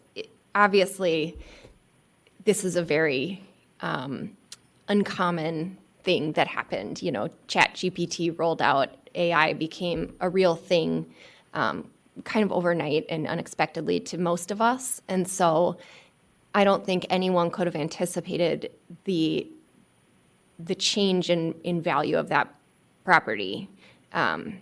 Certainly not to that magnitude. So I don't think anybody made a bad decision at the time with the knowledge that everybody had. I think looking back at it, it seems like locking up that land and allowing this other buyer to sort of sit on it and have the option to buy whenever they want, and you guys are stuck with them, is not the way to do it, because they turned around and sold it in a matter of 5 months or something after they exercised that option with you. So I like what Commissioner Sullivan was saying, that doesn't seem like the way to do it anymore, to let Black and Beach or anybody else kind of hold you guys to this sale, and kind of lets them wait and see what happens with this market that they're sort of gambling on or betting on. And so I think in the future, we should not do it that way. And I like this idea that Commissioner Sullivan had about, I know that you're not in the business of doing this stuff, but you can hire people who are, and then return that money back to ratepayers. So to your point, though, the fact that you've seen real investments in the community, in a host community, jobs will flow from that, construction jobs, ongoing jobs, tax base. I think it's all great. I'm happy about that project, and I don't think we could have anticipated what happened with the land sale. But going forward, knowing that we will continue to see this sort of frenzy over data center friendly land, we may want to change the way we go about the process of selling utility owned, ratepayer owned land. Chair Stephen, Commissioner Partridge, I think that those are all very fair points. Again, obviously, it was a really different market when we entered into this transaction. But I think you're right. As we see that changing, reacting appropriately to it is where we want to be. Yeah. And Madam Chair, but I guess, and I appreciate those questions, Commissioner Partridge. I think that frames it quite well. And this wasn't the only land, particularly if you're talking about they had this kind of deep pockets that's in this neighborhood that would be available. There was nothing special about this land other than it was close to Sherco and close to a substation and close to where you're going to provide power to them. But if you've ever driven by there, there's a lot of available land if someone went knocking on the doors. This was not the only place a data center could have been built. Chair Stephen, Commissioner Tuma, that's right. It has advantages, as I understand it, based on sort of the utilities, the work that the city of Becker has done to sort of get that sort of parcel ready for development. And this consultant knew that when they locked in and done that work. I think that's... Yeah, I think that that's fair. I don't know that they thought that the market was going to go 10x, right? But I think that they certainly, one of the reasons that they bought this from us in the first place was that development plan that you were seeing from Becker. So it's not unlimited, but there is, obviously, like we did a transaction with Microsoft there too, and so there is parcels there that's beyond just this one. And I think that's the point, is Amazon came in with a lot of money, just, to me, mind-boggling how much money. I'm going to have to question my Prime subscription, how much I'm paying into it. But they came in with a lot of money, and they could have gone to any parcel in that neighborhood, not necessarily you. They could have gone to a neighboring farmer. They could have gone to a lot of people and dropped a whole lot of cash, and more than likely would have been able to buy the property. So they must have saw some value in whatever that was being done. I question it. Okay, if I were sitting there and I'm the Amazon owner, but I'm not him, and I'm never going to even think about being at his level, being able to shoot rockets up into space and whatever that these guys can do. I don't want to be there either, but they obviously saw some value in whatever this firm did. It doesn't seem like a whole lot to me, but they could have easily gone to the neighboring parcel and bought that up and started all over if they wanted to.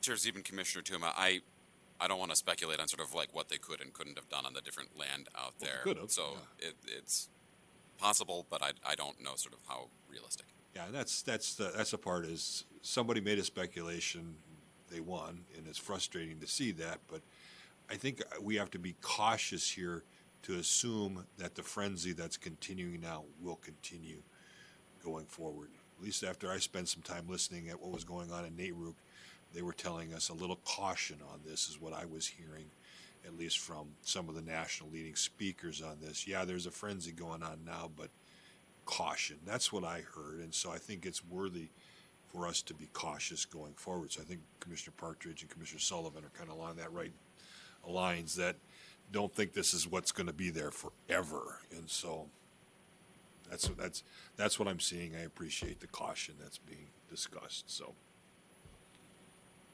Thank you, Chair Sieben.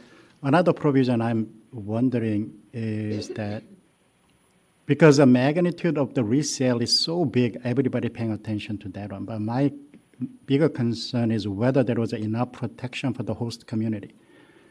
It was a special purpose land sales to increase property tax and then potential job for the host community. If this company didn't follow through building data center and do something else that host community doesn't want to, was there that provision to protect that host community from that? Chair Sieben, Commissioner Hom, I think there were from sort of two angles, and I don't have sort of the first piece of language in front of me, but I know the second part of it for sure. So the first is, I believe, a sort of the subject of the transaction, sort of the stated intent of it was for the selling this land for the development of a data center. That's what Black & Veatch was committing to. The second part of it is that we recorded a restriction on the property that would limit it from being used for retail and residential purposes, so that what you were going to see was that kind of heavy industrial development of that land. And those are the ways that we dealt with that kind of protection along with Becker for the development of it. So in developing that provision, have you consulted with the community? Chair Sieben, Commissioner Hom, I believe that we did, though I don't know for sure. It's been a while. Okay, thank you.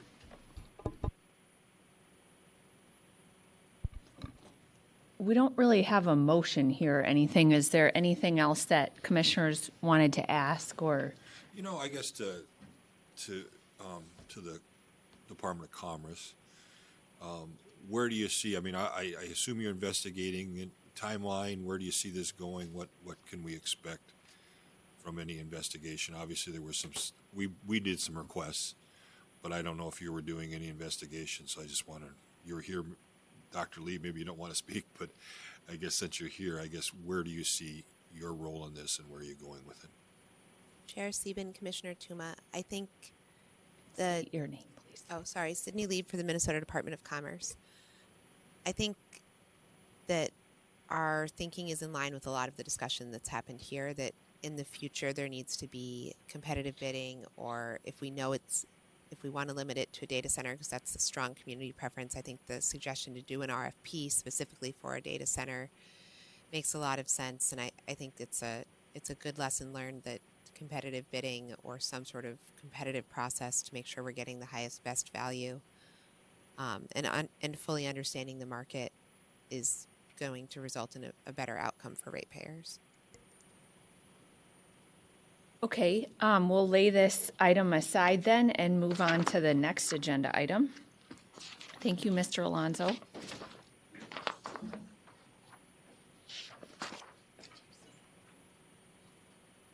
Oh, right. Just wait a second.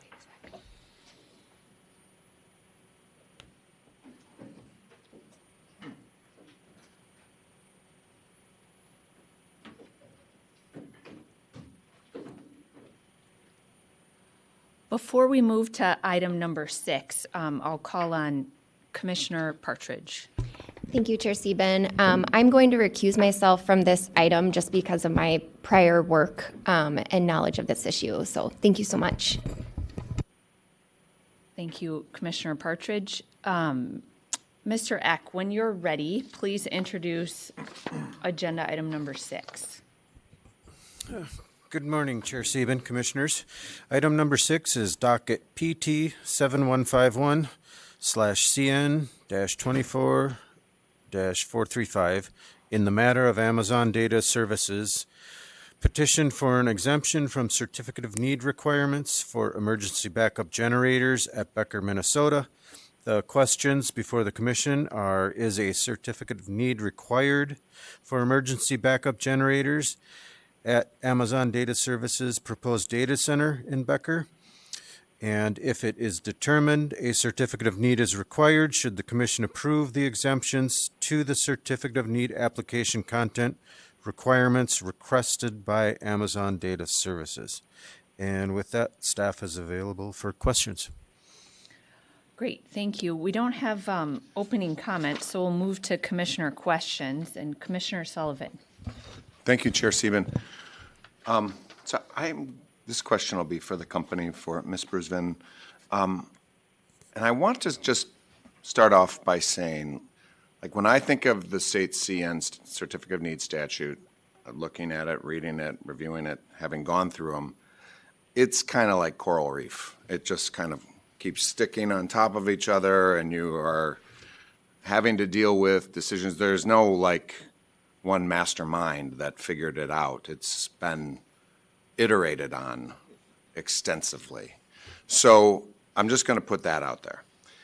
And when I think about the two arguments at play here, like, my mind really was, I'm going to use a big word, was an equipoise for a while. And the lawyers are like, oh yes, I love it. But there's what I would kind of consider more of a plain meaning, where this is larger than 50 megawatts. And then there's a more nuanced reading, which the Carpenters have put forward, that I think it's a strong argument. So I can kind of see them both ways. But my mind kind of is gravitating to the plain language meaning. Like, this is a 700 megawatts, or whatever the exact number is. And I'm going to, like, just kind of posit something to you, and I want to hear what your thoughts are on it. And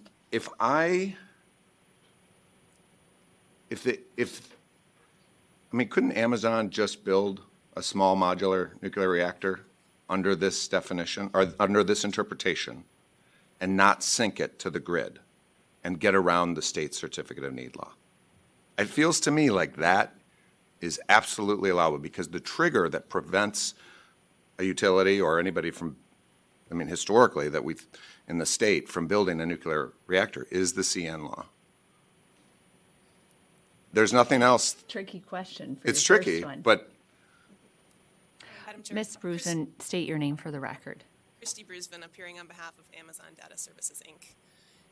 Commissioner Sullivan, it's an interesting question. It's not one, I'll be honest with you, that we prepped coming into this, because a small nuclear reactor is not sort of the reliable, necessary, and available backup generation that Amazon is working on. But the legal question that you've asked, I think you're focused on the staff briefing papers and the one that Mr. Sutton raised in terms of looking at the whole phrase on large energy facility, and whether the direct connection to the transmission lines and the grid, right, is read together with the 50 megawatts.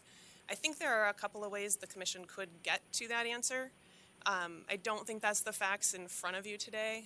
And I think however you would decide on the CN question, you could be clear about what you are deciding based on the language in the statute or the rule. I mean, I'm going to ask Mr. Sutton too, but my concern is that we could be opening up, and I granted, like a lot of the conditions, and I think Amazon has been, and I think the department as well, is supportive of exempting a whole number of the conditions, and that's where my brain goes. Like, these are just not applicable, like the conservation, the other litany of them are not. And this goes to the point I was making. This is coral reef. I mean, it's just stuck on top of each other. So, but I guess my concern is that do we have, if we open ourselves up to this interpretation, is that the road that we're going down? Because data center companies, like, I mean, they have an infinite, they would probably disagree, but they have pretty close to infinite pockets. And they are buying and co-locating nuclear facilities and doing this. And there's an article in Utility Dive recently where they're building small modular reactors. So, and I think this kind of load is really important and has lots of upside. But I also think, is this a question for the legislature? I mean, the statutory language, as I look at it, I don't know if I would say it's clear, but I kind of have this plain meaning reading of it. And I'm concerned about the implications of that interpretation. But Mr. Sutton, I'd love to hear from you. Trustee and Commissioner Sullivan, yeah, thank you. I mean, I think I would state your name for the record. Charles Sutton. I'm here on behalf of the North Central States Regional Council of Carpenters, as well as the International Union of Operating Engineers, Local 49. I thank the staff for the briefing papers. I think if you read our comments, and to reiterate them, I think what we were arguing is not that the commission should decide that all behind-the-meter generation is exempt from a certificate of need. What we were saying is if you look at the statute language, clearly what the legislature was probably thinking about was they were probably thinking about a utility, frankly, to begin with, but they were also thinking about something grid-connected that has an impact on our overall energy system. And so if you think about a behind-the-meter nuclear generation station that was running all the time, that would actually really have an impact on our system. It would impact ratepayers potentially, because you'd basically have we would have maybe built the generation. Xcel could have built the generation service, and then they build their own nuclear, and then what do we do with all these assets? Things like that. I think that's a very different analysis than something that's for purely emergency backup. Right? Where what we're talking about is not something that really impacts our, what is our planning for Xcel. Xcel still needs to serve them all of the time. This is something this is a situation where what we're building is not only not grid connected, but is actually not really part of our entire, what we think of, I think, in some ways as our regulatory compact of, payment for service. It's really about those moments, and I think Mr. Pranis with Leuna made this argument.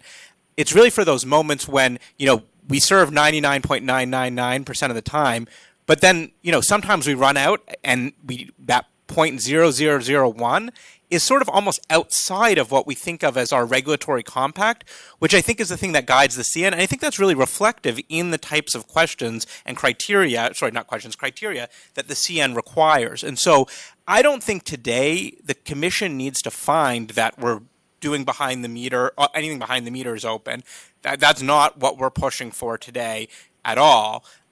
What we're saying today is, we have a clear legal basis, and I think a clear policy reason that this falls within an exemption because it is that emergency backup that's not grid connected. And so the analysis we would do simply doesn't really apply, and the public interest that's at stake when we think about why we do a certificate of need doesn't really apply. There's no risk to ratepayers, and there's no there's no risk to ratepayers, frankly, and we're still going to need a site permit. They're still going to need an air permit from the MPCA.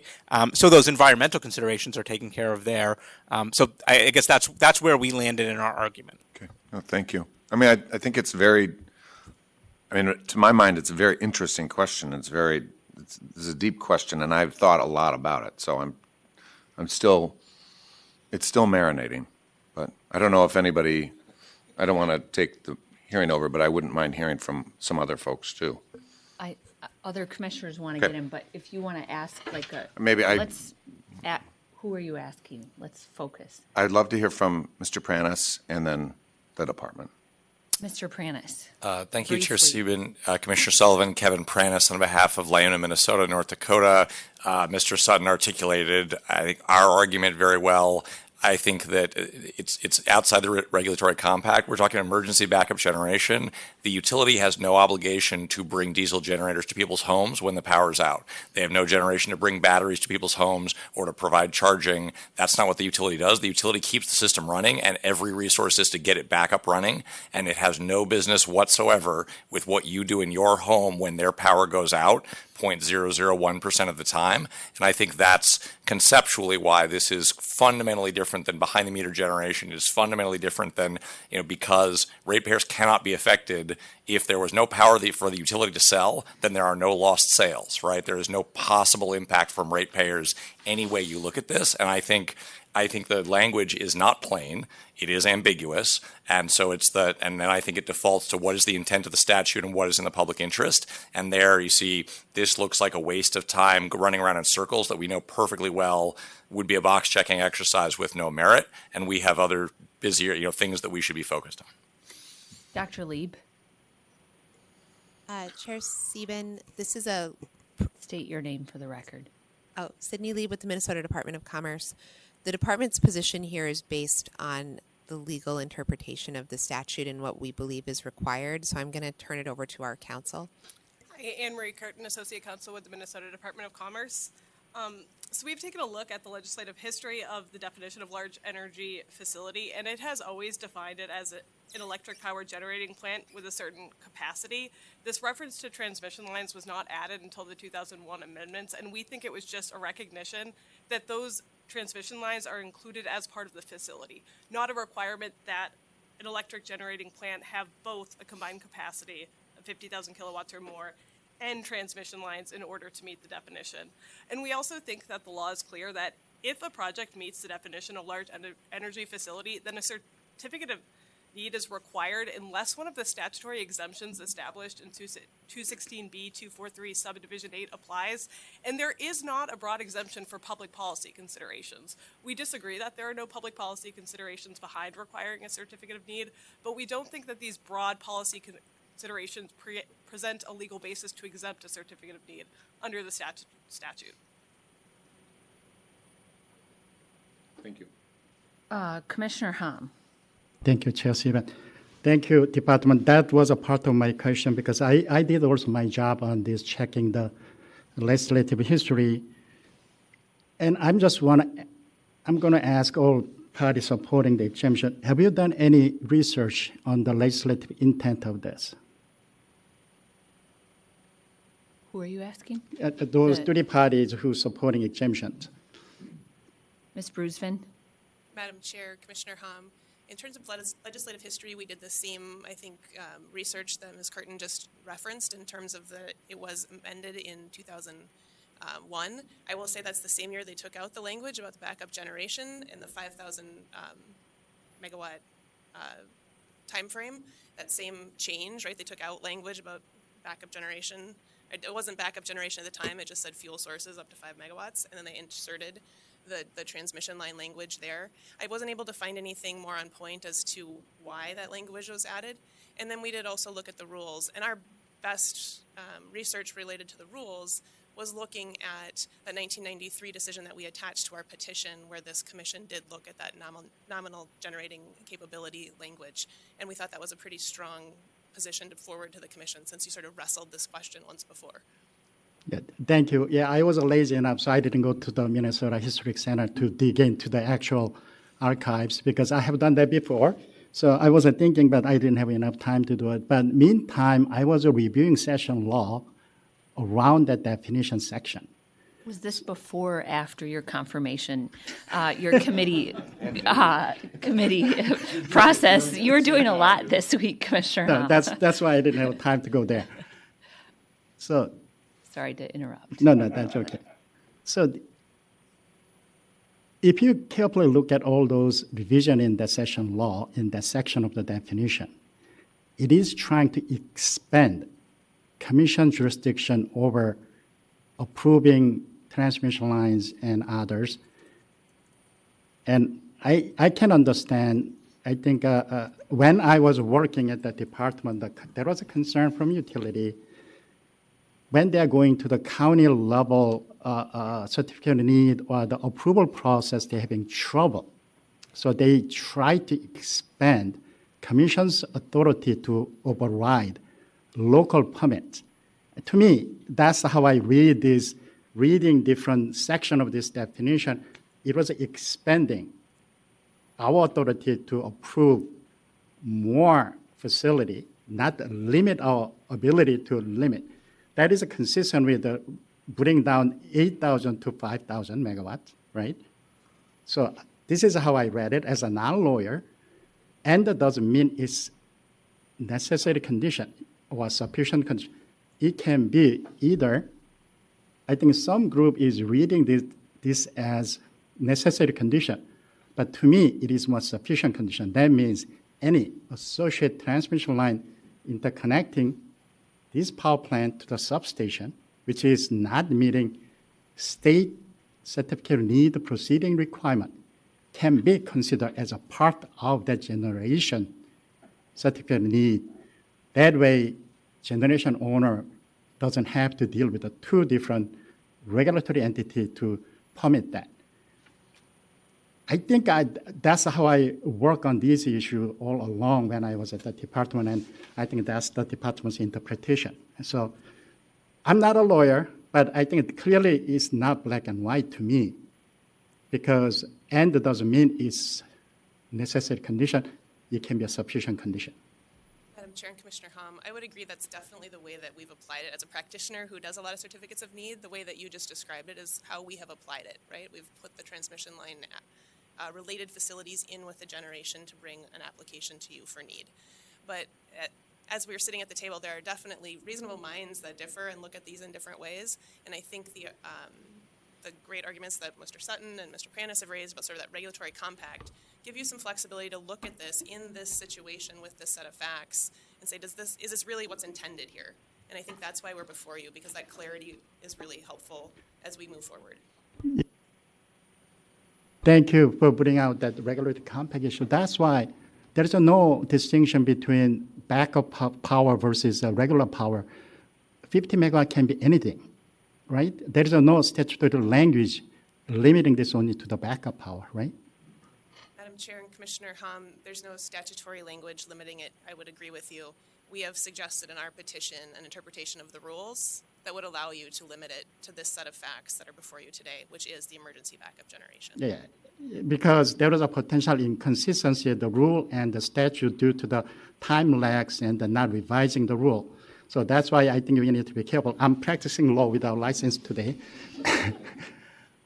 So being said, I think there is no clear statutory direction on that one. So clearly we have an issue here, and then there is a potential different interpretation of the law here, right?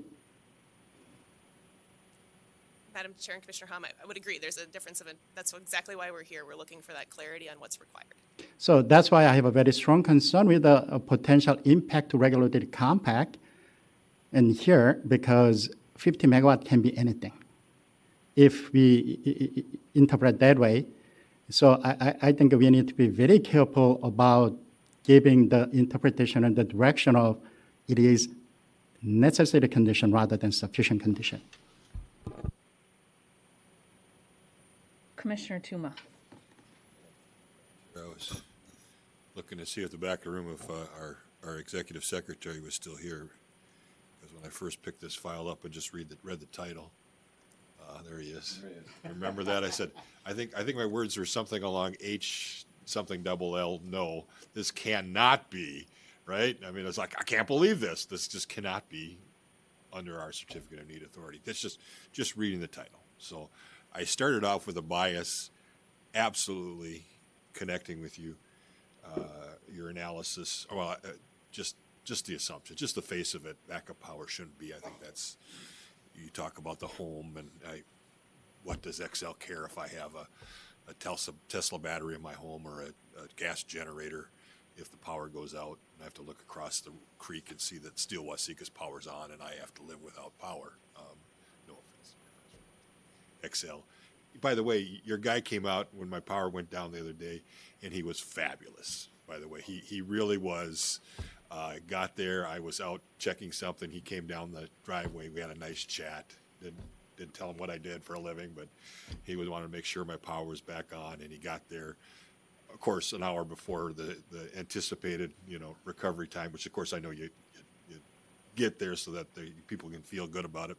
But you had an anticipated time. My power got booked in. Loved it. So thank you. But I'm struggling with this, Ms. Brusman. He was very nice. He used coral. I think it's layers of at a landfill sometimes is what we have to deal with sometimes with some of these statutory changes. And I have to disagree with you, Mr. Sutton. The legislature was thinking, I quoted, when the legislature was thinking, you actually think the legislature actually thinks when they invent some of these things? I was there as a legislator and as a lobbyist. I can tell you there was no analysis done. What do we do with this big backup power? We are left with a difficult piece of landfill art that we have to try to understand. And when I read the statute and I read your analysis about how we could maybe get there by going with the rule, I went back and read the case, and the case that you cited, Prairie Island, back in 1993, and it wasn't a case, it was in front of us. The precedent was ours. So this is not the Court of Appeals giving us something. I was hopeful, but it said Prairie Island is under Minnesota Public Utility Commission's jurisdiction for questions of additional generating capacity. So I would like to make them like and kind, but again, Prairie Island was coming on a question of additional for their plant, and that's how you define plant and how we understood plant is what convinced me that probably doesn't fly, because I'd have to work pretty hard to be convinced in my colloquial term, try to get it to be a standard term, that what Amazon is building there is a plant, okay? They're building a data center, and in my mind, that's not a plant. I'd have to get my brain wrapped around that, and I probably could have. I think given my initial analysis, I probably would have gone there. But the most convincing to me, Ms. Brusman, was there's an easy legislative fix. Okay, if the legislature wants to fix this, there is an exemption category in their certificate of need, and they could easily plug this in. And it seems the way that you interpreted this statute was very similar to the way you interpreted the permitting statute. Okay, the definition of what a large energy facility is pretty almost exactly word for word. And I think you said you're coming to us for a permit, and that's what confused me. So I mean, give me your rationale, because if you aren't, if somehow there's no needs for a CN as suggested by labor, okay, you wouldn't have to come then for a permit from you. Go for a conditional use permit to the city of Becker. And so if I were to go down this logical somehow that the statute itself with the and transmission was somehow vague, okay, then I don't see you at all, do I? Madam Chair and Commissioner Tuma, I disagree. The language in the setup between the certificate of need and the site permit differ. The certificate of need has the large energy definition, and again, when we worked through it, we looked at that nominal generating capability. That's how you define the size. You don't have that same construct under either 216E or the new 216I in how they're defining a generating facility that comes before you. So it is the plan that if this moves forward, that there would be a site permit application for the backup generation based on the different language between those two chapters of the law. But if it's a large energy facility, okay, in both statutes, right? They seem to be pretty close to each other. I mean, to me, to get to there, I'd have to find that the definition of large energy facility in the CN statute is vague. Madam Chair and Commissioner Tuman, I think that's the question that's before you, right? The large energy facility definition, and that's where staff came in with their briefing papers, right, and said, you read that, and that together, the generation and the transmission, is what is a large energy facility. If you're not interconnected to the grid, that's not what's contemplated. That's the same definition that's in the siting and routing permit. I mean, I could not see any distance between how it defined large energy facility and transmission, okay, all added later because we wanted to not have to do two separate CNs and two separate site permits for both the transmission and the facility. I don't see any distance. The only distance that I see different between the two definitions is the fact that the CN statute has exemptions in it, okay, and that but I don't see how we could interpret it any different. If it's free to not be CN, it's free not to be for us to permit it. That's Becker's responsibility, and I'd hate to trample on Becker's rights. Madam Chair and Commissioner Tuma, I still disagree. The other layer I think that you're missing is also the connection to environmental review. So the commission is the RGU for electric generating facilities, and your permitting process under a site permit is how you complete environmental review. So if you kind of link back to 4410 and come back, I don't see an option other than to be before you for a site permit for this facility. That's how the statute works together. That's the intent of the company if we're moving forward with applications, is to apply for a site permit. And the language that defines a large electric power generating plant is different language than a large energy facility under 216B 2421. And so I do think there's an opportunity to reach a different conclusion here. And again, that's why we put the petition before you. And I tend to agree that with Commissioner Hom, there's a logical reason for it. I mean, even though I don't think the legislature actually thought through this, I think one can develop under the regime of what we have a logical reason why we would do a CN here. There's a practical reason that if that's the case, that you got to come in front of us for a permit. The practical thing, and you weren't probably here when I was giving XL a hard time about their gas plant. Practically, if we're going to do a site permit, it's not. If we're only talking 4 or 5, 6 extra weeks of time to do a CN.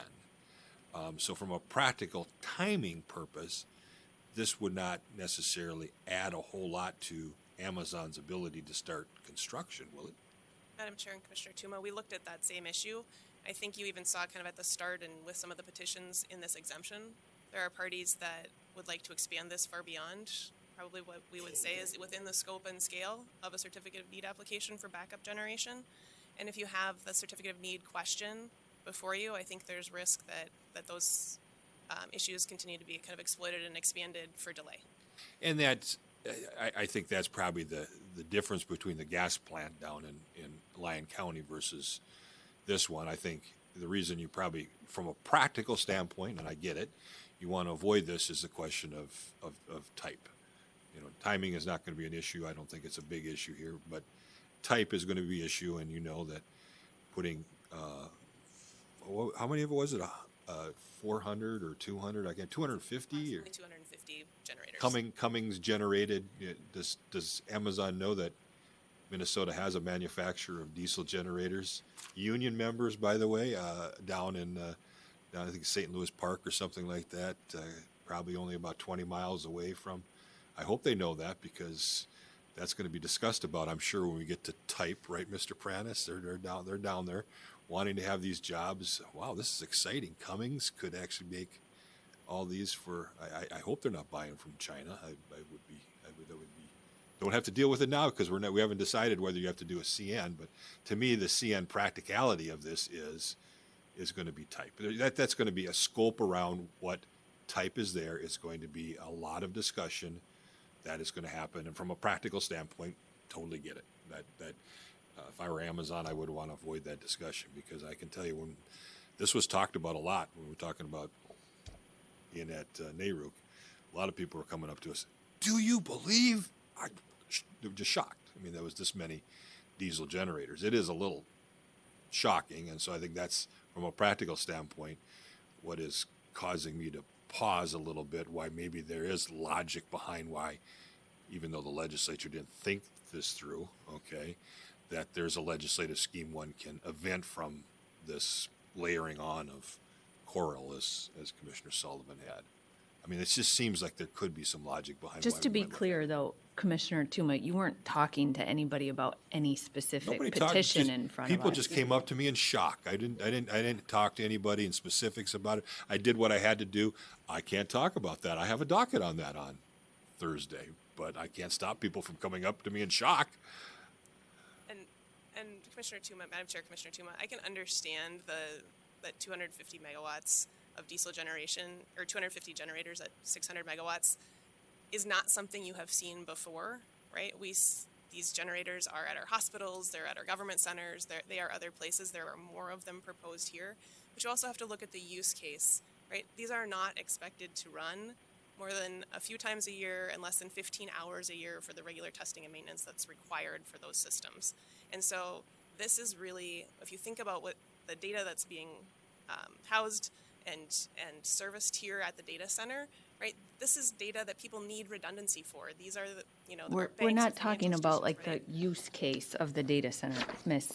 Bruce, and we all agree with you. But let's, I think Commissioner Tuma, did you have other questions? No, I wanted to give her a chance to explain why my shock level and everybody else's shock level in this is not something the legislature thought about. I was trying to cut you off, but I inarticulately cut Ms. Rusvin off there, Commissioner Tuma. I got it. It's happened before. Yeah. We've been around this one before. Commissioner Sullivan.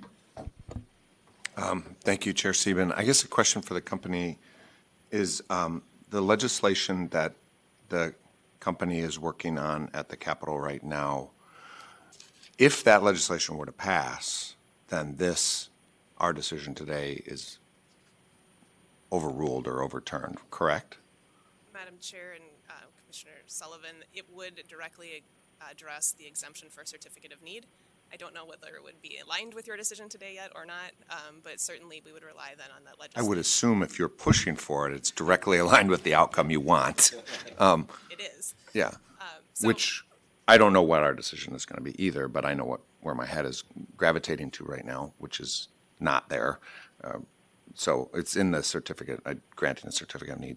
But I mean, just at a high level, it feels to me like that's a tacit admission that there is ambiguity here, that the statute itself doesn't necessarily do what you say it does, clearly. Madam Chair and Commissioner Sullivan, I think we brought the petition forward because there is ambiguity. We think the statute can be read several different ways, and we want to make sure that we're putting the best foot forward in terms of getting the approvals we're required, but not overextending into approvals that are not required. So, and here's another thought I mean, sometimes it takes a little process to avoid a lot of process. And from this perspective, like from my perspective, I mean, it's rolling the dice. I mean, there's, like you guys have been talking about, generators, 700 megawatts of diesel generators, and like there's going to be people who have thoughts about that, and they may use the ambiguity and a decision that goes against them and take that to court. That could take a lot longer.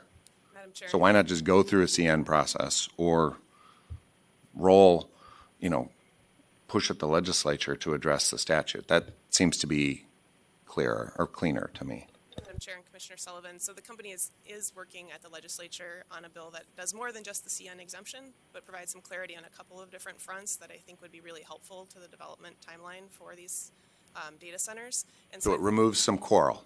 It removes right? some coral, yes, but also in terms of the legal risk, There's also, I mean, when you have multiple parties in any proceeding, we could also conclude a joint application for a CN and site permit, and people could still have differing opinions on the outcome. So I think there's some legal risk either way. And Ms. Brusman, why not just file the CN then earlier, like 3 months ago, whenever you filed this, and run your bill at the legislature, like you just admitted you're working on, and not continue to squeeze the commission? Because the worst case scenario for us, I think, is the commission does something where the statute is ambiguous, and then parties here are in front of us saying, no, this is what it means, no, this is what it means. And then what happens? The commission is forced to make a decision, and then the commission gets sued.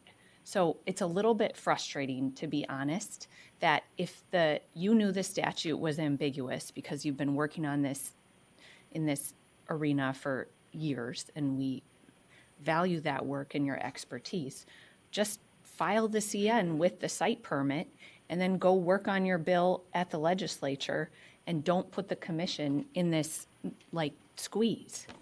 Madam Chair, it's certainly not our intention to put the commission in a difficult position. It is. I mean, you did. I can appreciate that. But you are also, this is your set of statute and rules to interpret, and you're the experts to provide that. Okay, the well then, legislature is also a very uncertain place and a very difficult year. Trust me, I understand that.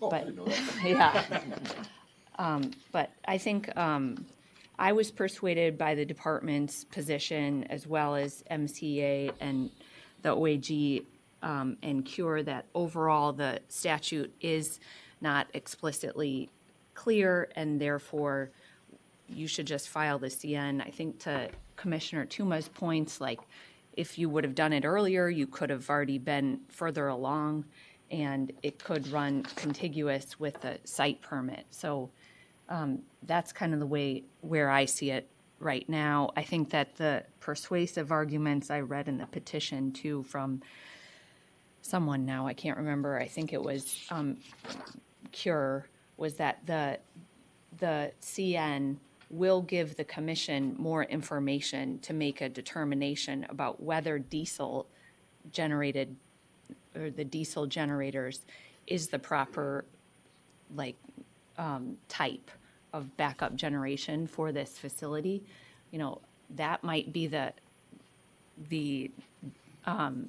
not just the site permit, but the CN might be where you could, I assume the parties are going to push you on, like, why not biodiesel blend, or why not like other types of backup generation that, again, like, I'm not making a decision now on whether or not that is a wise decision here, but I think it is, again, incumbent on parties to file this type of information in these petitions, make their cases to the commission then of why that's the best use. And to wrap it up, like, I think Commissioner Sullivan's main or first point about like what happens if there was a small modular reactor here, like that just seems to be crystallized in my mind, like why we need to have this type of proceeding. So I'm not, I'm happy to like continue to discuss this amongst my colleagues, but it seems like we're kind of